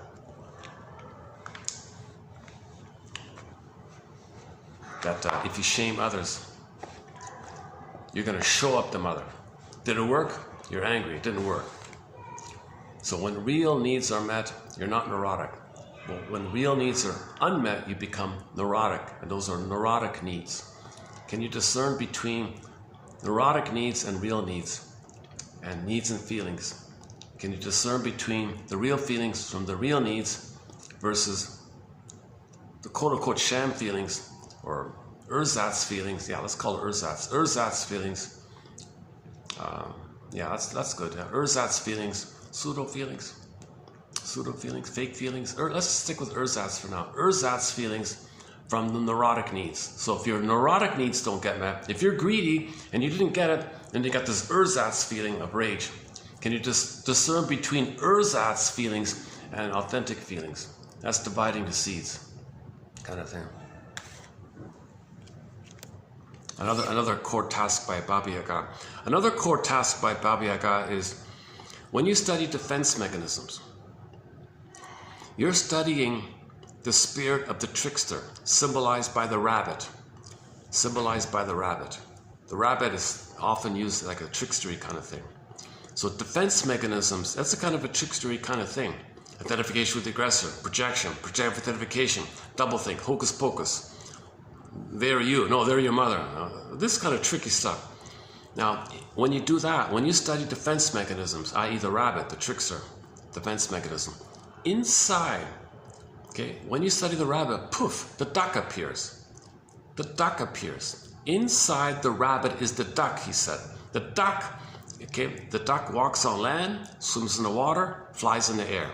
We got to live in these 3 worlds. We got to live in these worlds where we can bring up something from the unconscious to the consciousness and integrate it into our daily life on the land. Okay, so you bring up the fish into the air, eat the fish, means you assimilate, make it yours. It's psychological food. The fish is psychological food. You're nourishing yourself when you own your projections. So bring up something that's unknown, like the miners bringing it up, like the fish bringing it up, like the Rapunzel and the radishes bringing it up, something you don't know, bring it up to consciousness and accept it. So the metaphor in myths and fairy tales is the assimilation of the acceptance. They would eat the thing, the fish, the radish, the fish, etc.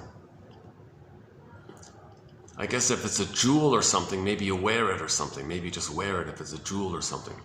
So you pin it on yourself. Maybe, yeah, the pin pops out and you put the jewel there instead. Huh? Maybe like that.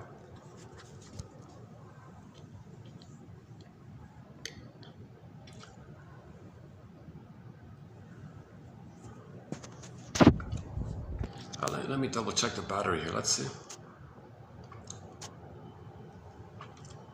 Battery's holding up at 48%. 48%. Oh, that's pretty good. Oh, today the battery's. Wow. Well, this is the best usage I've got from the battery so far. Huh. Maybe because the room is quiet, is that it? Why am I getting more battery when it's quiet in the room here? There have been no other changes. That's the only thing that changed, huh? Anyways, it's already 5:20?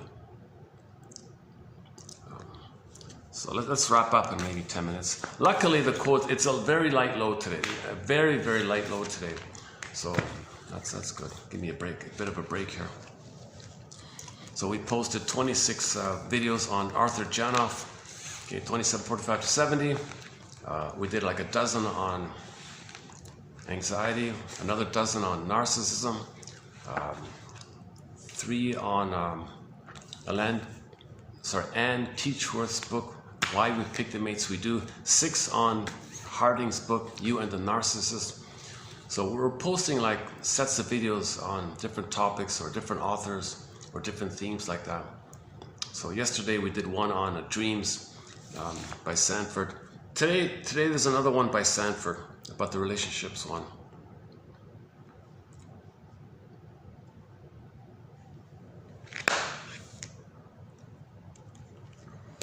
Okay, so can we wrap up this one about the scapegoating? Rebounding aggression, it's destructive. The picture's the guy with the horns. Okay, called in the Twilight Zone, he was called the Howling Man. Oh, the Howling Man. See, that's the baby, lonely, howling, angry, yearning, crying, love, cry for love, howling wolf, howling man. So the baby's howling like that. Mother, I'm like a lonely wolf howling. Where are you? Where are you? I'm howling, howling, howling. Howling man.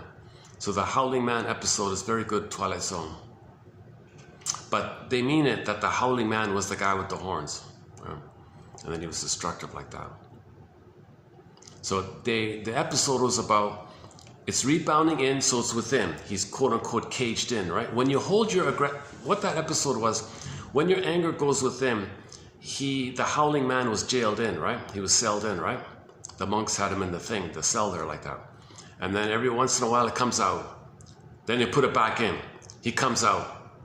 So you see, when it's out, things are destructive. Then you hold it in, you're kind of holding it in, but it's hard. The body bears it so much, then it goes out like that. So they said that's a pattern, and men and women. The woman had the howling wolf, she let it out. It was the same kind of thing, same kind of dynamic. We can hold it in for so long, then it gets out like that. So this is not a healthy way to live. Okay, we got to identify and face the truth that mother failed us. The greatest hurt of all, mother failed me. Because when the mother was a child herself, she was failed. She experienced the same thing and she doesn't remember. When we don't remember, we repeat in an attempt to remember. But she doesn't remember that she was failed. So she fails her children in an attempt to remember that she was failed by her mother. If she can get a glimpse or a feeling, even a little bit of a feeling beforehand that she was failed by her mother, she won't fail the child. If she can feel that she was failed. You see, if the mother in advance can feel that she was failed by her mother, she'll have some empathy, she'll have some feelings, some ethics, morality. She's got feelings, morality, ethics. Then she won't do that to her child. But if she loses that, then she repeats it in an attempt to know it. So when there's trauma, we repeat in an attempt to find memory and feeling. If we don't have memory and feeling, we just keep repeating. So the way out of this kind of destructiveness, where our life force can be to live, is called mourning and memory and feeling. Then we go from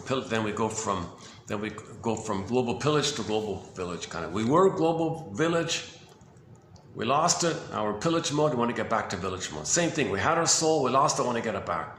Same kind of thing, as above, so below. So Michael Jackson, you want to heal outwardly, you got to heal inwardly, kind of thing. The outer is a reflection of our inner state. It's an amazing parallel like that, you know, like It's hard to argue that it's hard to argue against that. You can't just keep saying it's a coincidence or you're just making it up or something.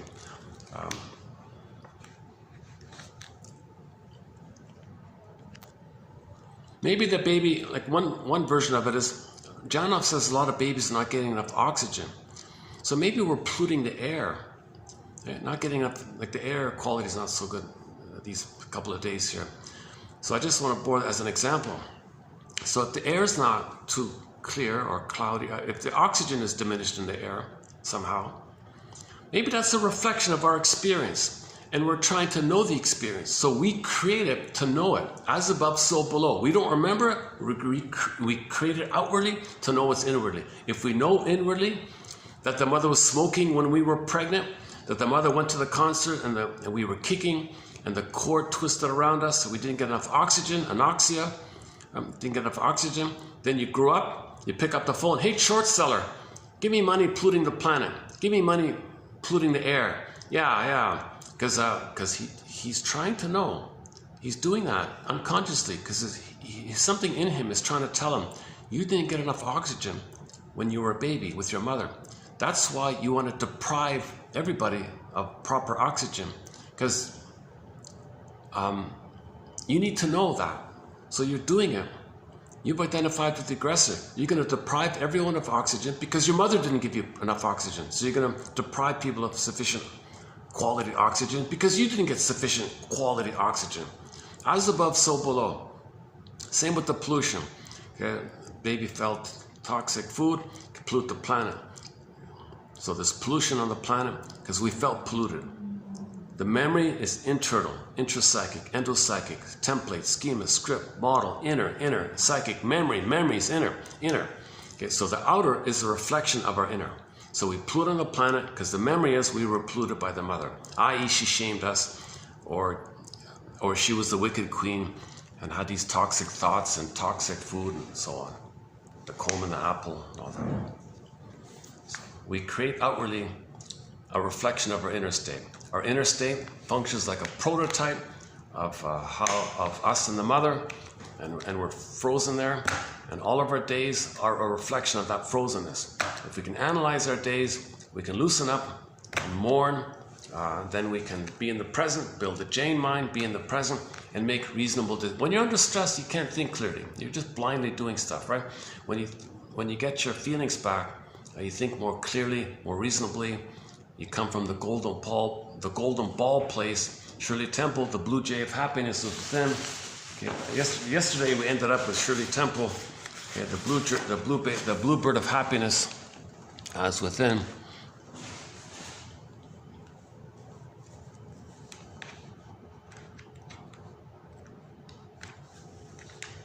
Heart-informed living. What's the other one? Okay. So that's part of the issue of scapegoating, right? So you assign others the traits of the picture of your anger and think that they possess those traits. It's a double nonsense because you're describing a picture of your anger. The symbol's not even real. You're taking something that's not real and saying someone else has that thing that's not real. So you're way off. But that represses it. Why? Because you want to believe that they're your mother, so you can direct your anger at your mother.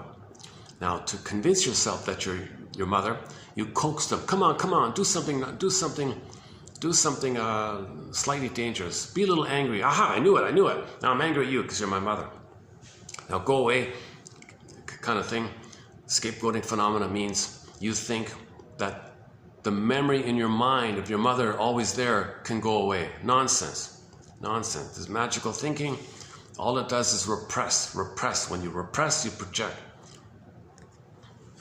Okay, so infused in all this is back to the howling man. Your rebounding aggression goes to the body.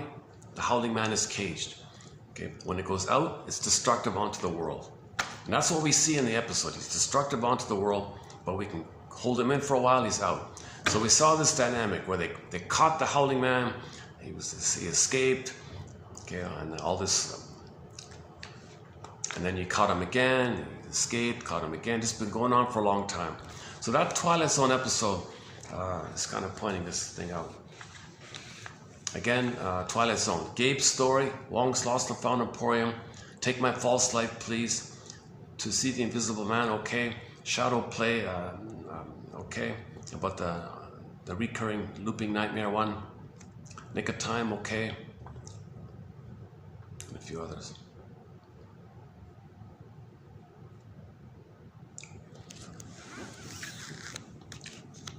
Okay, John A. Sanford puts it this way. So when we talk about some kind of image of your anger, we may describe him as the enemy within, right? The adversary within. So this picture or this image within us, whom we perceive as dangerous, since it is the one who contradicts our rationalizations or the masks we present to others. It's within us. So this guy with this howling man image, this adversary image, is the person within us who contradicts the outer front. Okay, so we want to put an outer front to repress the truth. The one who thinks the thoughts we don't want to acknowledge as our own. So you don't want to believe the howling man is a picture of your rage to their mother, because that would confront your egocentric role. It would put your narcissistic identity at stake. That would lead to narcissistic injury. And that's the image you have of yourself, that you're so important and you're entitled, and make excuses. Now, ignorance of this inner adversary by no means resolves the problem. To the contrary, the adversary image within, or your rage within, now appears in the disguise of other people. You projected it. And the hostility that has its origin in ourselves takes the form of hostility to others, i.e. projection. Projection is the process of ascribing one's own stuff onto others as an unconscious defense against a sense of inadequacy or damaged ego or ability to own it. The destructive aspect of the mask is our tendency to identify with it, to think that we are the person we pretend to be, and thereby to remain unconscious of our real self. It is only as we become conscious of the mask we wear that we can hope to make peace with ourselves.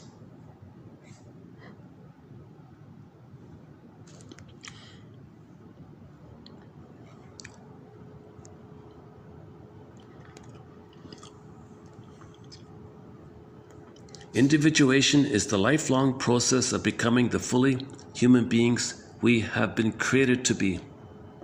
But it got frozen with the trauma. Oops. Okay. Okay, here, let's do the relationships one here quickly here. Okay, John and Mary. So let's just do this one here. So let's say you got John and Mary, love at first sight. Okay, love leads to madness. Oh yeah, I forgot about that. I was talking about the Dan McCafferty songs on our soundtrack. And I ran through the list of them. The one I forgot was that one, Love Leads to Madness. It means the transference love. The unfinished biz with the mother, somebody in the present reminds you of the mother, that triggers the feelings with the mother. It's madness because the feelings go to the person in the present, because you transfer the feelings to the present, because the person in the present you see as an emotional reincarnation of your mother in the past. So you transfer the past to the present. Think the person in the present is the person in the past. That's madness. The person in the present isn't your mother in the past. Now the blissful feeling you had with your mother, you put it onto the person in the present, because that blips up the time of bliss with the mother before the trauma. So it's been in suspended animation, waiting, constant craving. Oh, you remind me of my mother. To get the excited feeling. So that you think that person is the one. You're the one. Love at first sight. Just one look. That's all it took. Oh, just one look. Because your unconscious picked it up. That person has the same psychology like my mother. Or sometimes father, whatever. Okay, on that point, if the firstborn is a girl, she will grow up and marry a man who reminds her of her mother. If the firstborn is a boy, he will grow up and marry a woman with the same personality as his father. Now in the present, you got a reflection of the template. The template is the couple imprint, the memory of how your parents related. It's a memory, it's inner, imprint, in. So you're going to create in the present a reflection of this inner state. As above, so below, kind of thing. So that's a compulsion. Never mind your conscious choices. You're just going to recreate in the present a reflection of your past. You play one parent, find someone else to play the other parent, poof, there it is. You recreated it. It's an unresolved issue, and you're still in that kind of place. If you're not conscious, that's the tendency. So a man might say, gee, I wouldn't want to marry a woman with the same personality like my father. Too bad. His unconscious will demand it. He'll only be attracted to someone, a woman with the personality like the father, in that case. In Anne Teachworth's book, the woman said, no way, I will never marry a man who's like my mother. No way. She did it again and again and again. What the hell? Help. Why do I keep doing this? I don't want this. I know it's not right. But I'm never attracted to anyone else other than a man who's like my mother. I'm always drawn to this magnetically, kind of thing, symbiotically, like a compulsion kind of thing. That's the power of the unconscious. You got a life force cathexis, an emotional investment, and that's your attraction. That's your symbiotic oneness that you need. It's a blissful feeling. That's why, for that woman, when she marries a man who reminds her of the mother, she gets that blissful oneness feeling. It's an oceanic feeling, oceanic ecstasy, this honeymoon blissful feeling. Okay, so John and Mary are madly in love, which means they project on each other their own idealized images and feel the enormous pull of the opposites to unite. Okay, so if the parents were opposites in their personality and you roll after one, that means your partner will be opposite. Because if your parents are opposites, your marriage will be opposites.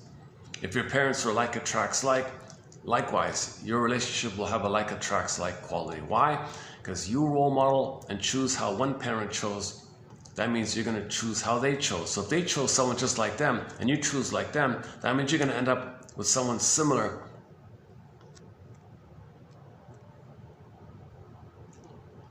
to you because you're choosing them. You're choosing how they chose. So if the parents are similar, in your marriage it'll be similar. If your parents are opposites, your marriage will be opposites. Okay, as above, so below. No accident. This is no accident. In order for a conscious development to take place in such people, rather than their simply being immersed in the sea. Now there's the ocean, in the sea. You're immersed in the sea of unconscious love. See, they don't have the ark. They're immersed in the sea of unconscious love, transference love. They don't have a conscious present. It will be necessary that they recognize both their own individuality and the individuality of the other person. Okay, love begins at second sight. The first sight stuff, that's that instant infatuation, spellbound, love at first sight stuff, that's not love, that's transference love.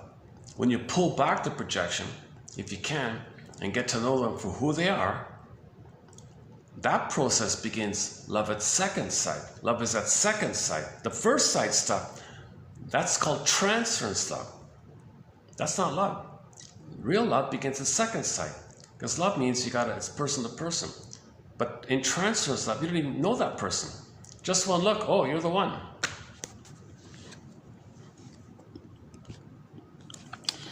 To do this, each must be driven apart from the other in order to differentiate. Uncannily, the unconscious will find a way to produce quarrels between them in order to facilitate this separation.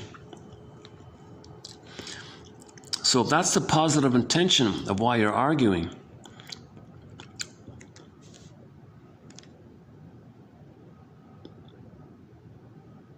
Okay, you're not one parent and the other person is your other parent. You want to be you, and she wants to be her, and he wants to be him.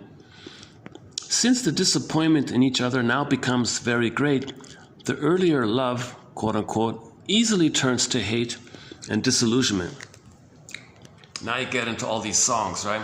You're a heartbreaker, you're a Fluschwieger. Heartbreaker, right? In German, heartbreaker is Fluschwieger. So Katja Epstein, a musical voice in our soundtrack, does a German cover of the Bee Gees song Heartbreaker, made popular by Dionne Warwick. You're a Fluschwieger. You're a mistreating heart. Don't be cruel. How could you do that? I believed you. You betrayed me. So all that anger you feel towards your partner, you chose them to bring up the original feelings of the mother which you forgot. That's why you chose them, to know your feelings, to know your story. You were attracted to them because you forgot the original. So you recreated to know the original. Once you know the original, you don't need to repeat it anymore.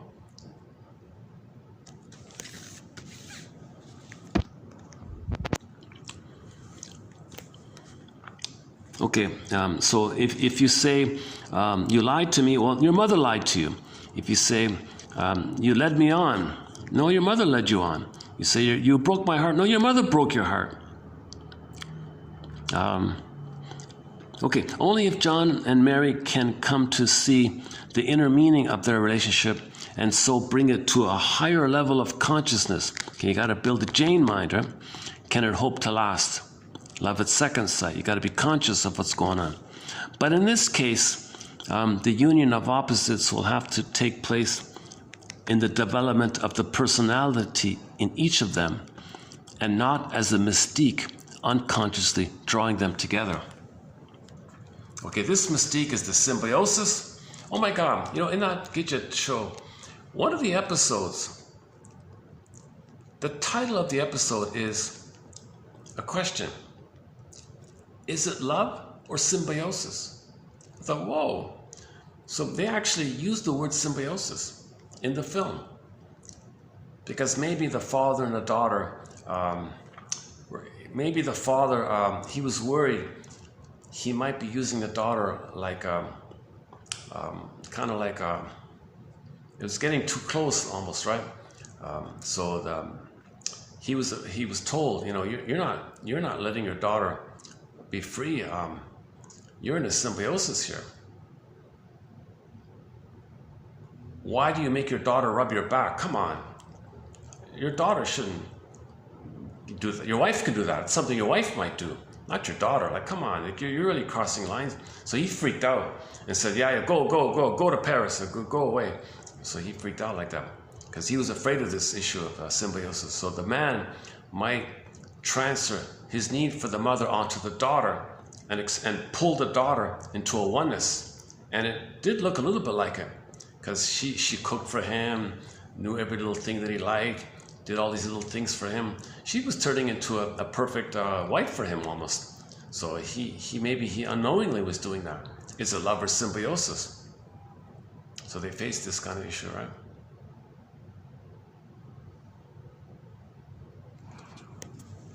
Yeah, good question.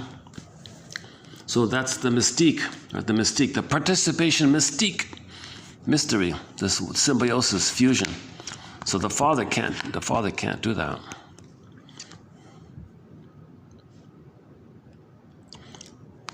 And of course, the daughter thinks the father's the mother, and she's trying to save the mother, and the father goes along with her. So that's psychic. That's dangerous. That's you can't do that. Psychic. So there'll be a problem later on. So, anyways, if normal couples do this, think about it, just between normal couples. They're not going to have the mysterious person to person 1 + 1 = 3, because there is no 1 + 1.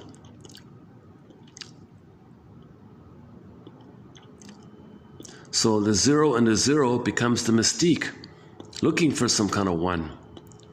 First you got to get the 1 to 1, then you get the 3. But if he's 0 and she has 0 and he has 0, and you're fused and you got 2 zeros, double zeros, that's the madness. Love leads to madness. That's why they're fighting all the time. So first you got to find, you got to heal the splits within. So the union of opposites is within. Okay, union of opposites. Okay, so let's full circle.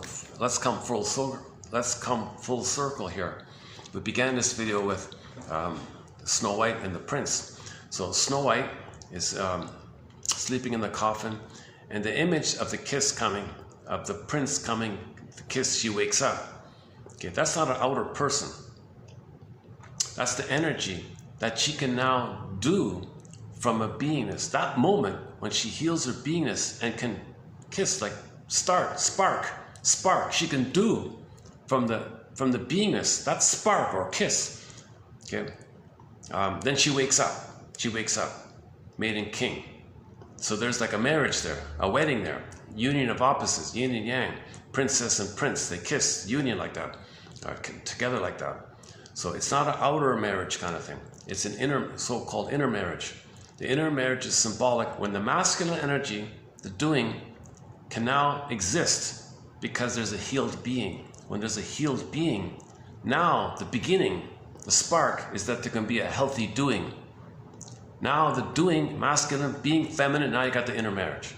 Now you got a healthy inner marriage, union of opposites in that sense. Now you got a, so she's got a yin-yang symbol, she's got a Tai Chi symbol with him, he's got a Tai Chi symbol with him, and you put the two Tai Chi symbols with him, there might be like a lot of creativity of the two, of the 1 + 1 = 3. So there might be some generativity and creativity like that.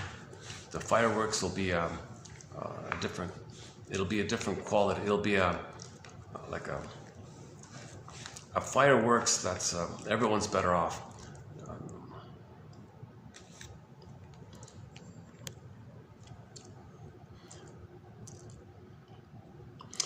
It's a positive. The fireworks means it's a positive feedback loop. She can make I statements. He can make I statements. She can free associate. He can free associate. So there's no blaming or attacking.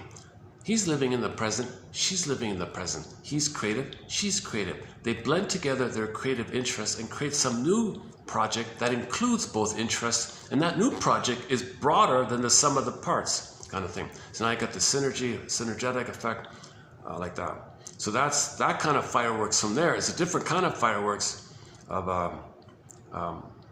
the symbiosis one.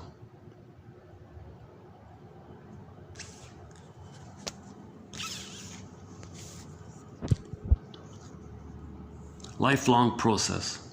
Individuation, the lifelong process of becoming who we were created to be. Okay, so money can be used neurotically. Okay, for this topic on how money can be used either healthily or neurotically, Burglar has a book on it called Money and the Unconscious. Is that right?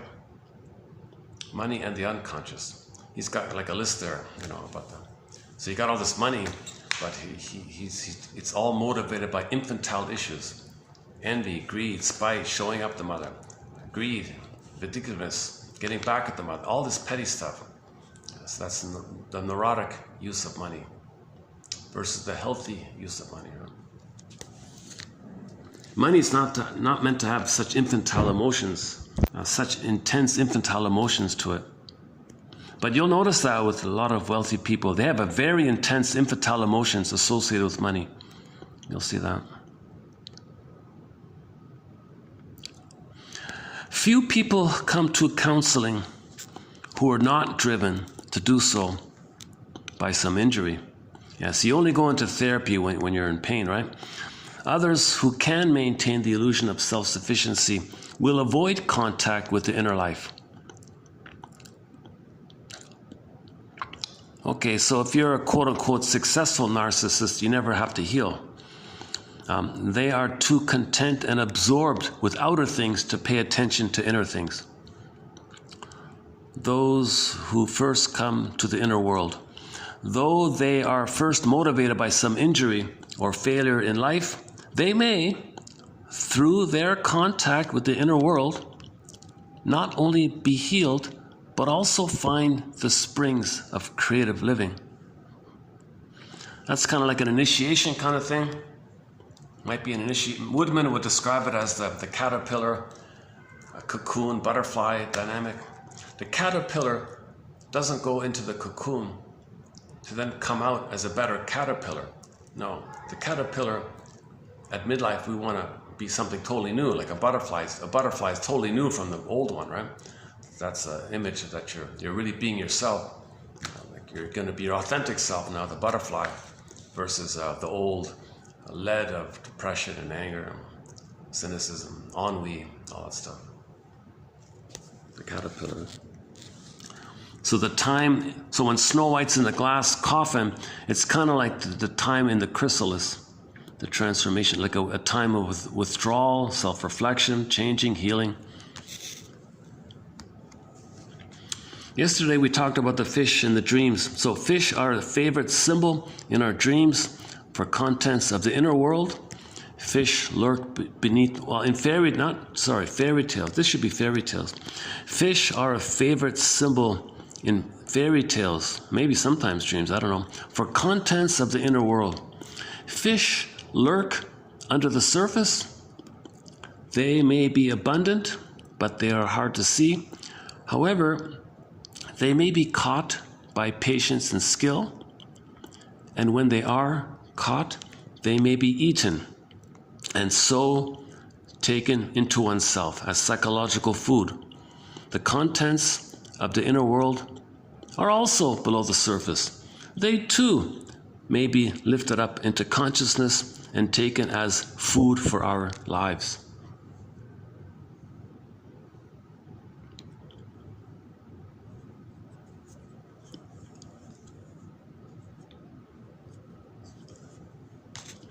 Yeah, this will take out. I think this one will take out. This one will take out. This is a shorter one. Yeah, okay. Yesterday's batch was good by Sanford. This one's maybe a little shorter. Go to 2671. There were some good quotes in that last one. Okay, let's see what's coming up. 2973. Let's see. Okay, here's a good one. In the next video, we got a very good one. A kind of a combo deal with Burglar and Sanford. We got these two are quite good about the prop, the meta-psychological prop. I recommend that one. Yeah, so the prop was the life force, that's eros, but when it turns and it's destructive, okay, what do we call that? Well, originally, Mr. Freud didn't mean there's an instinct called thanatos. He didn't mean it like that. He was trying to create a meta-psychological prop, a prop, that's all. It's not an actual instinct. The life force part, we can say, yes, it's an instinct. The baby has to bond to the mother. That we get that. And if that's failed, the effort is all whacked and distorted and gone awry and it's destructive. But it's not an instinct for that. We're born for that. You're not born to hate. You're born to love and express yourself. But when you're traumatized, that's an expression that your needs weren't met, right? Then you're angry like that. Anger is an expression of unmet needs. Yeah, Mark Twain, right? Yeah. Okay, so we'll do the Mark Twain one tomorrow. And then, and these ones here are 2974 by Burglar, one of our mentors, Edmund Burglar. These are good solid quotes. Oh, this one about the muses. So we'll get to the one about the muses by Alan Chinen. The Twilight Zone, The Trouble with Templeton. We'll talk about that one.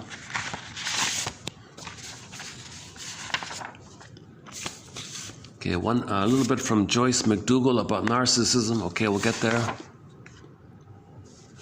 Okay, these ones are about the body bears the burden one. So we'll do the body bears the burden one.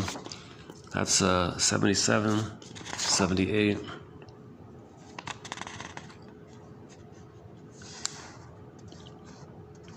Okay, this is from a self-help book about narcissism and how they're, one about manipulation by them. Okay, so we'll get to that one, okay. Masterson, all right, 2980 from one of our mentors, James F. Masterson. There's a good one here. Oh, this is a good one, yeah, okay. These ones by Masterson are excellent. Okay, all of Masterson's quotes are excellent. Okay, then we're going to get into this thing called the abandonment syndrome, okay, called the abandonment neurosis, or the abandonment anxiety, or the abandonment complex, also known as the basic fault.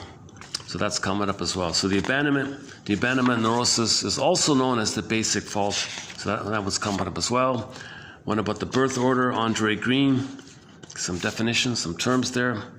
Okay, so this Belant guy, he's the guy that came up with the basic fault one. He means abandonment syndrome, same idea.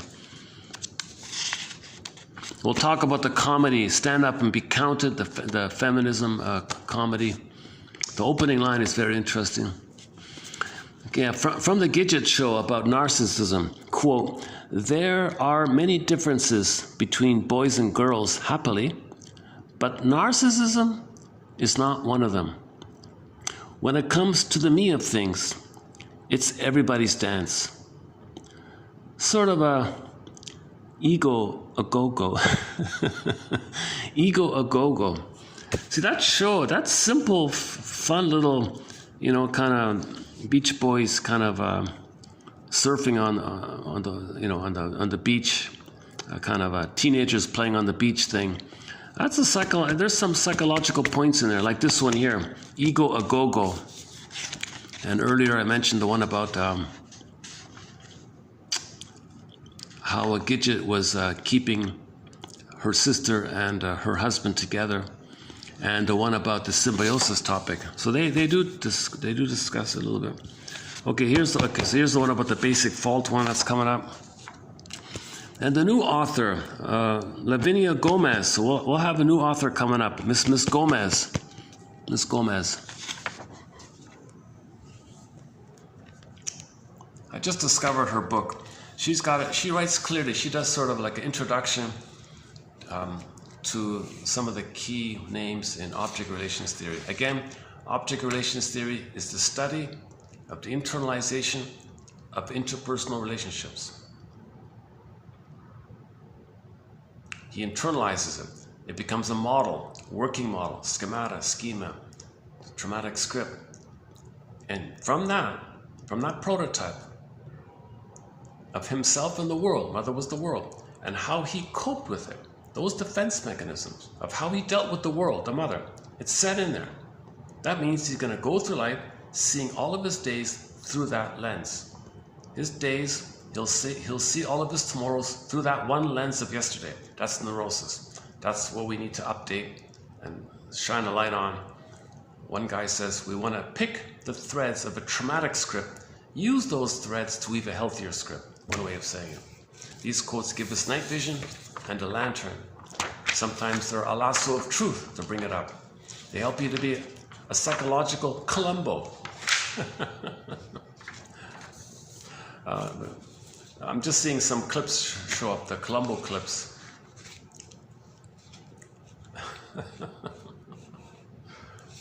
I talked about him yesterday, yeah. Okay, let's wind it down here. Okay, let's wind it down here. I'm gonna play the theme song to the TV show Mission Impossible and run through for your consideration. So just give me a sec here. I always gotta reboot that thing. This is a little awkward to use. But anyways, your mission, should you choose to accept it, is to read 10 quotes and see if there's one that you like and use it as a prompt. Okay, use it as a springboard to free associate with. What does this quote remind me of? What does this quote suggest to me? Your mission. For your consideration and for your approval.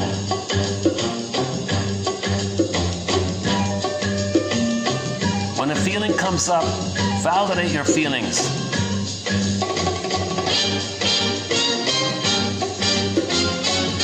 I must have a very good reason for feeling this. What's the hardest thing about this feeling?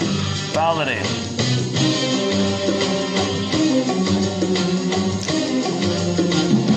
When you wake up and get a dream, do the same thing.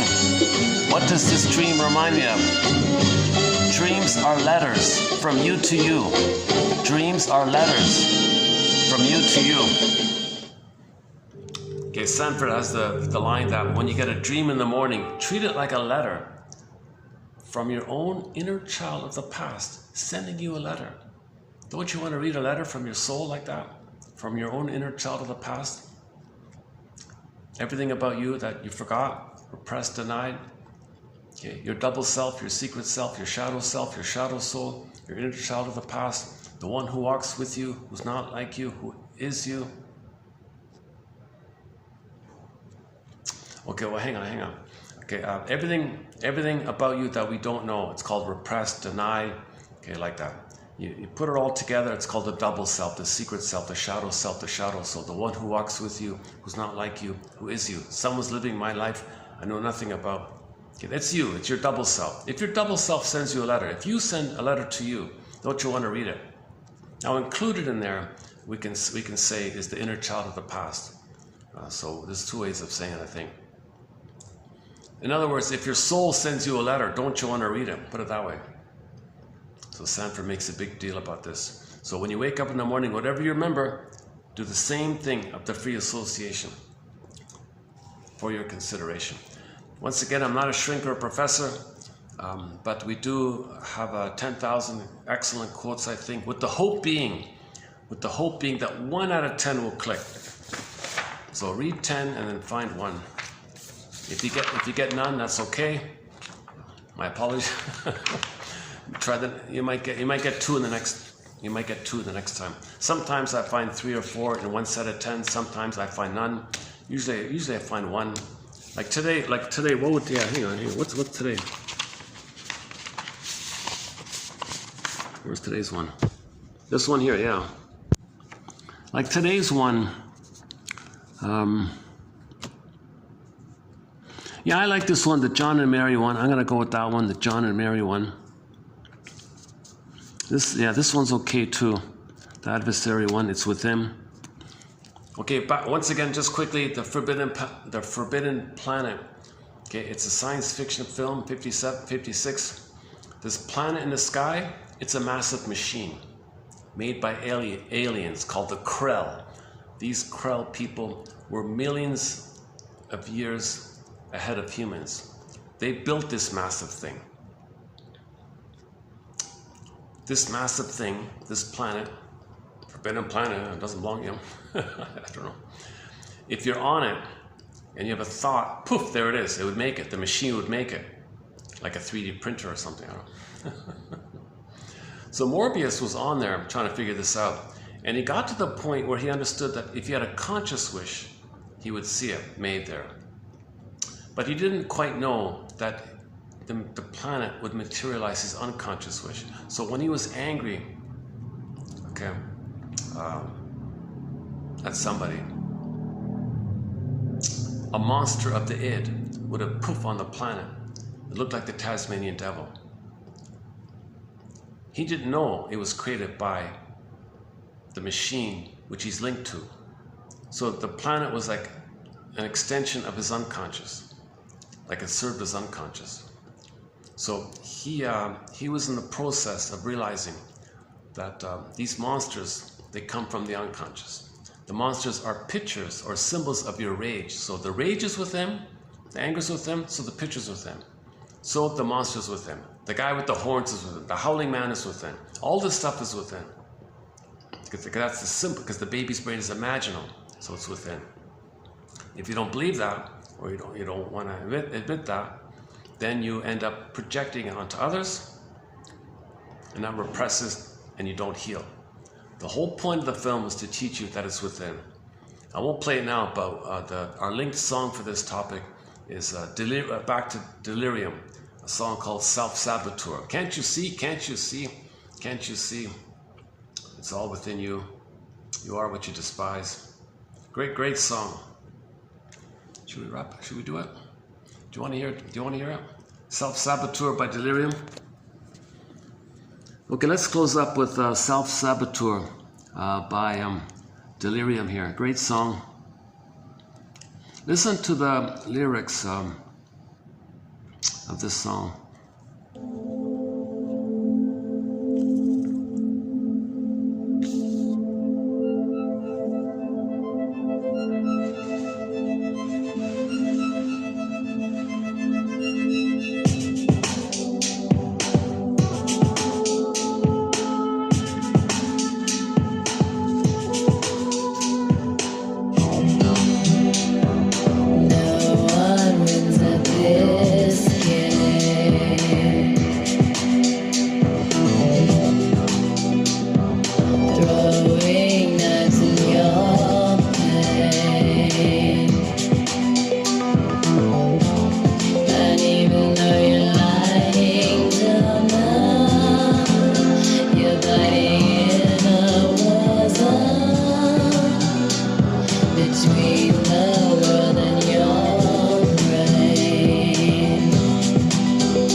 Okay, thanks very much for the love of narrative medicine.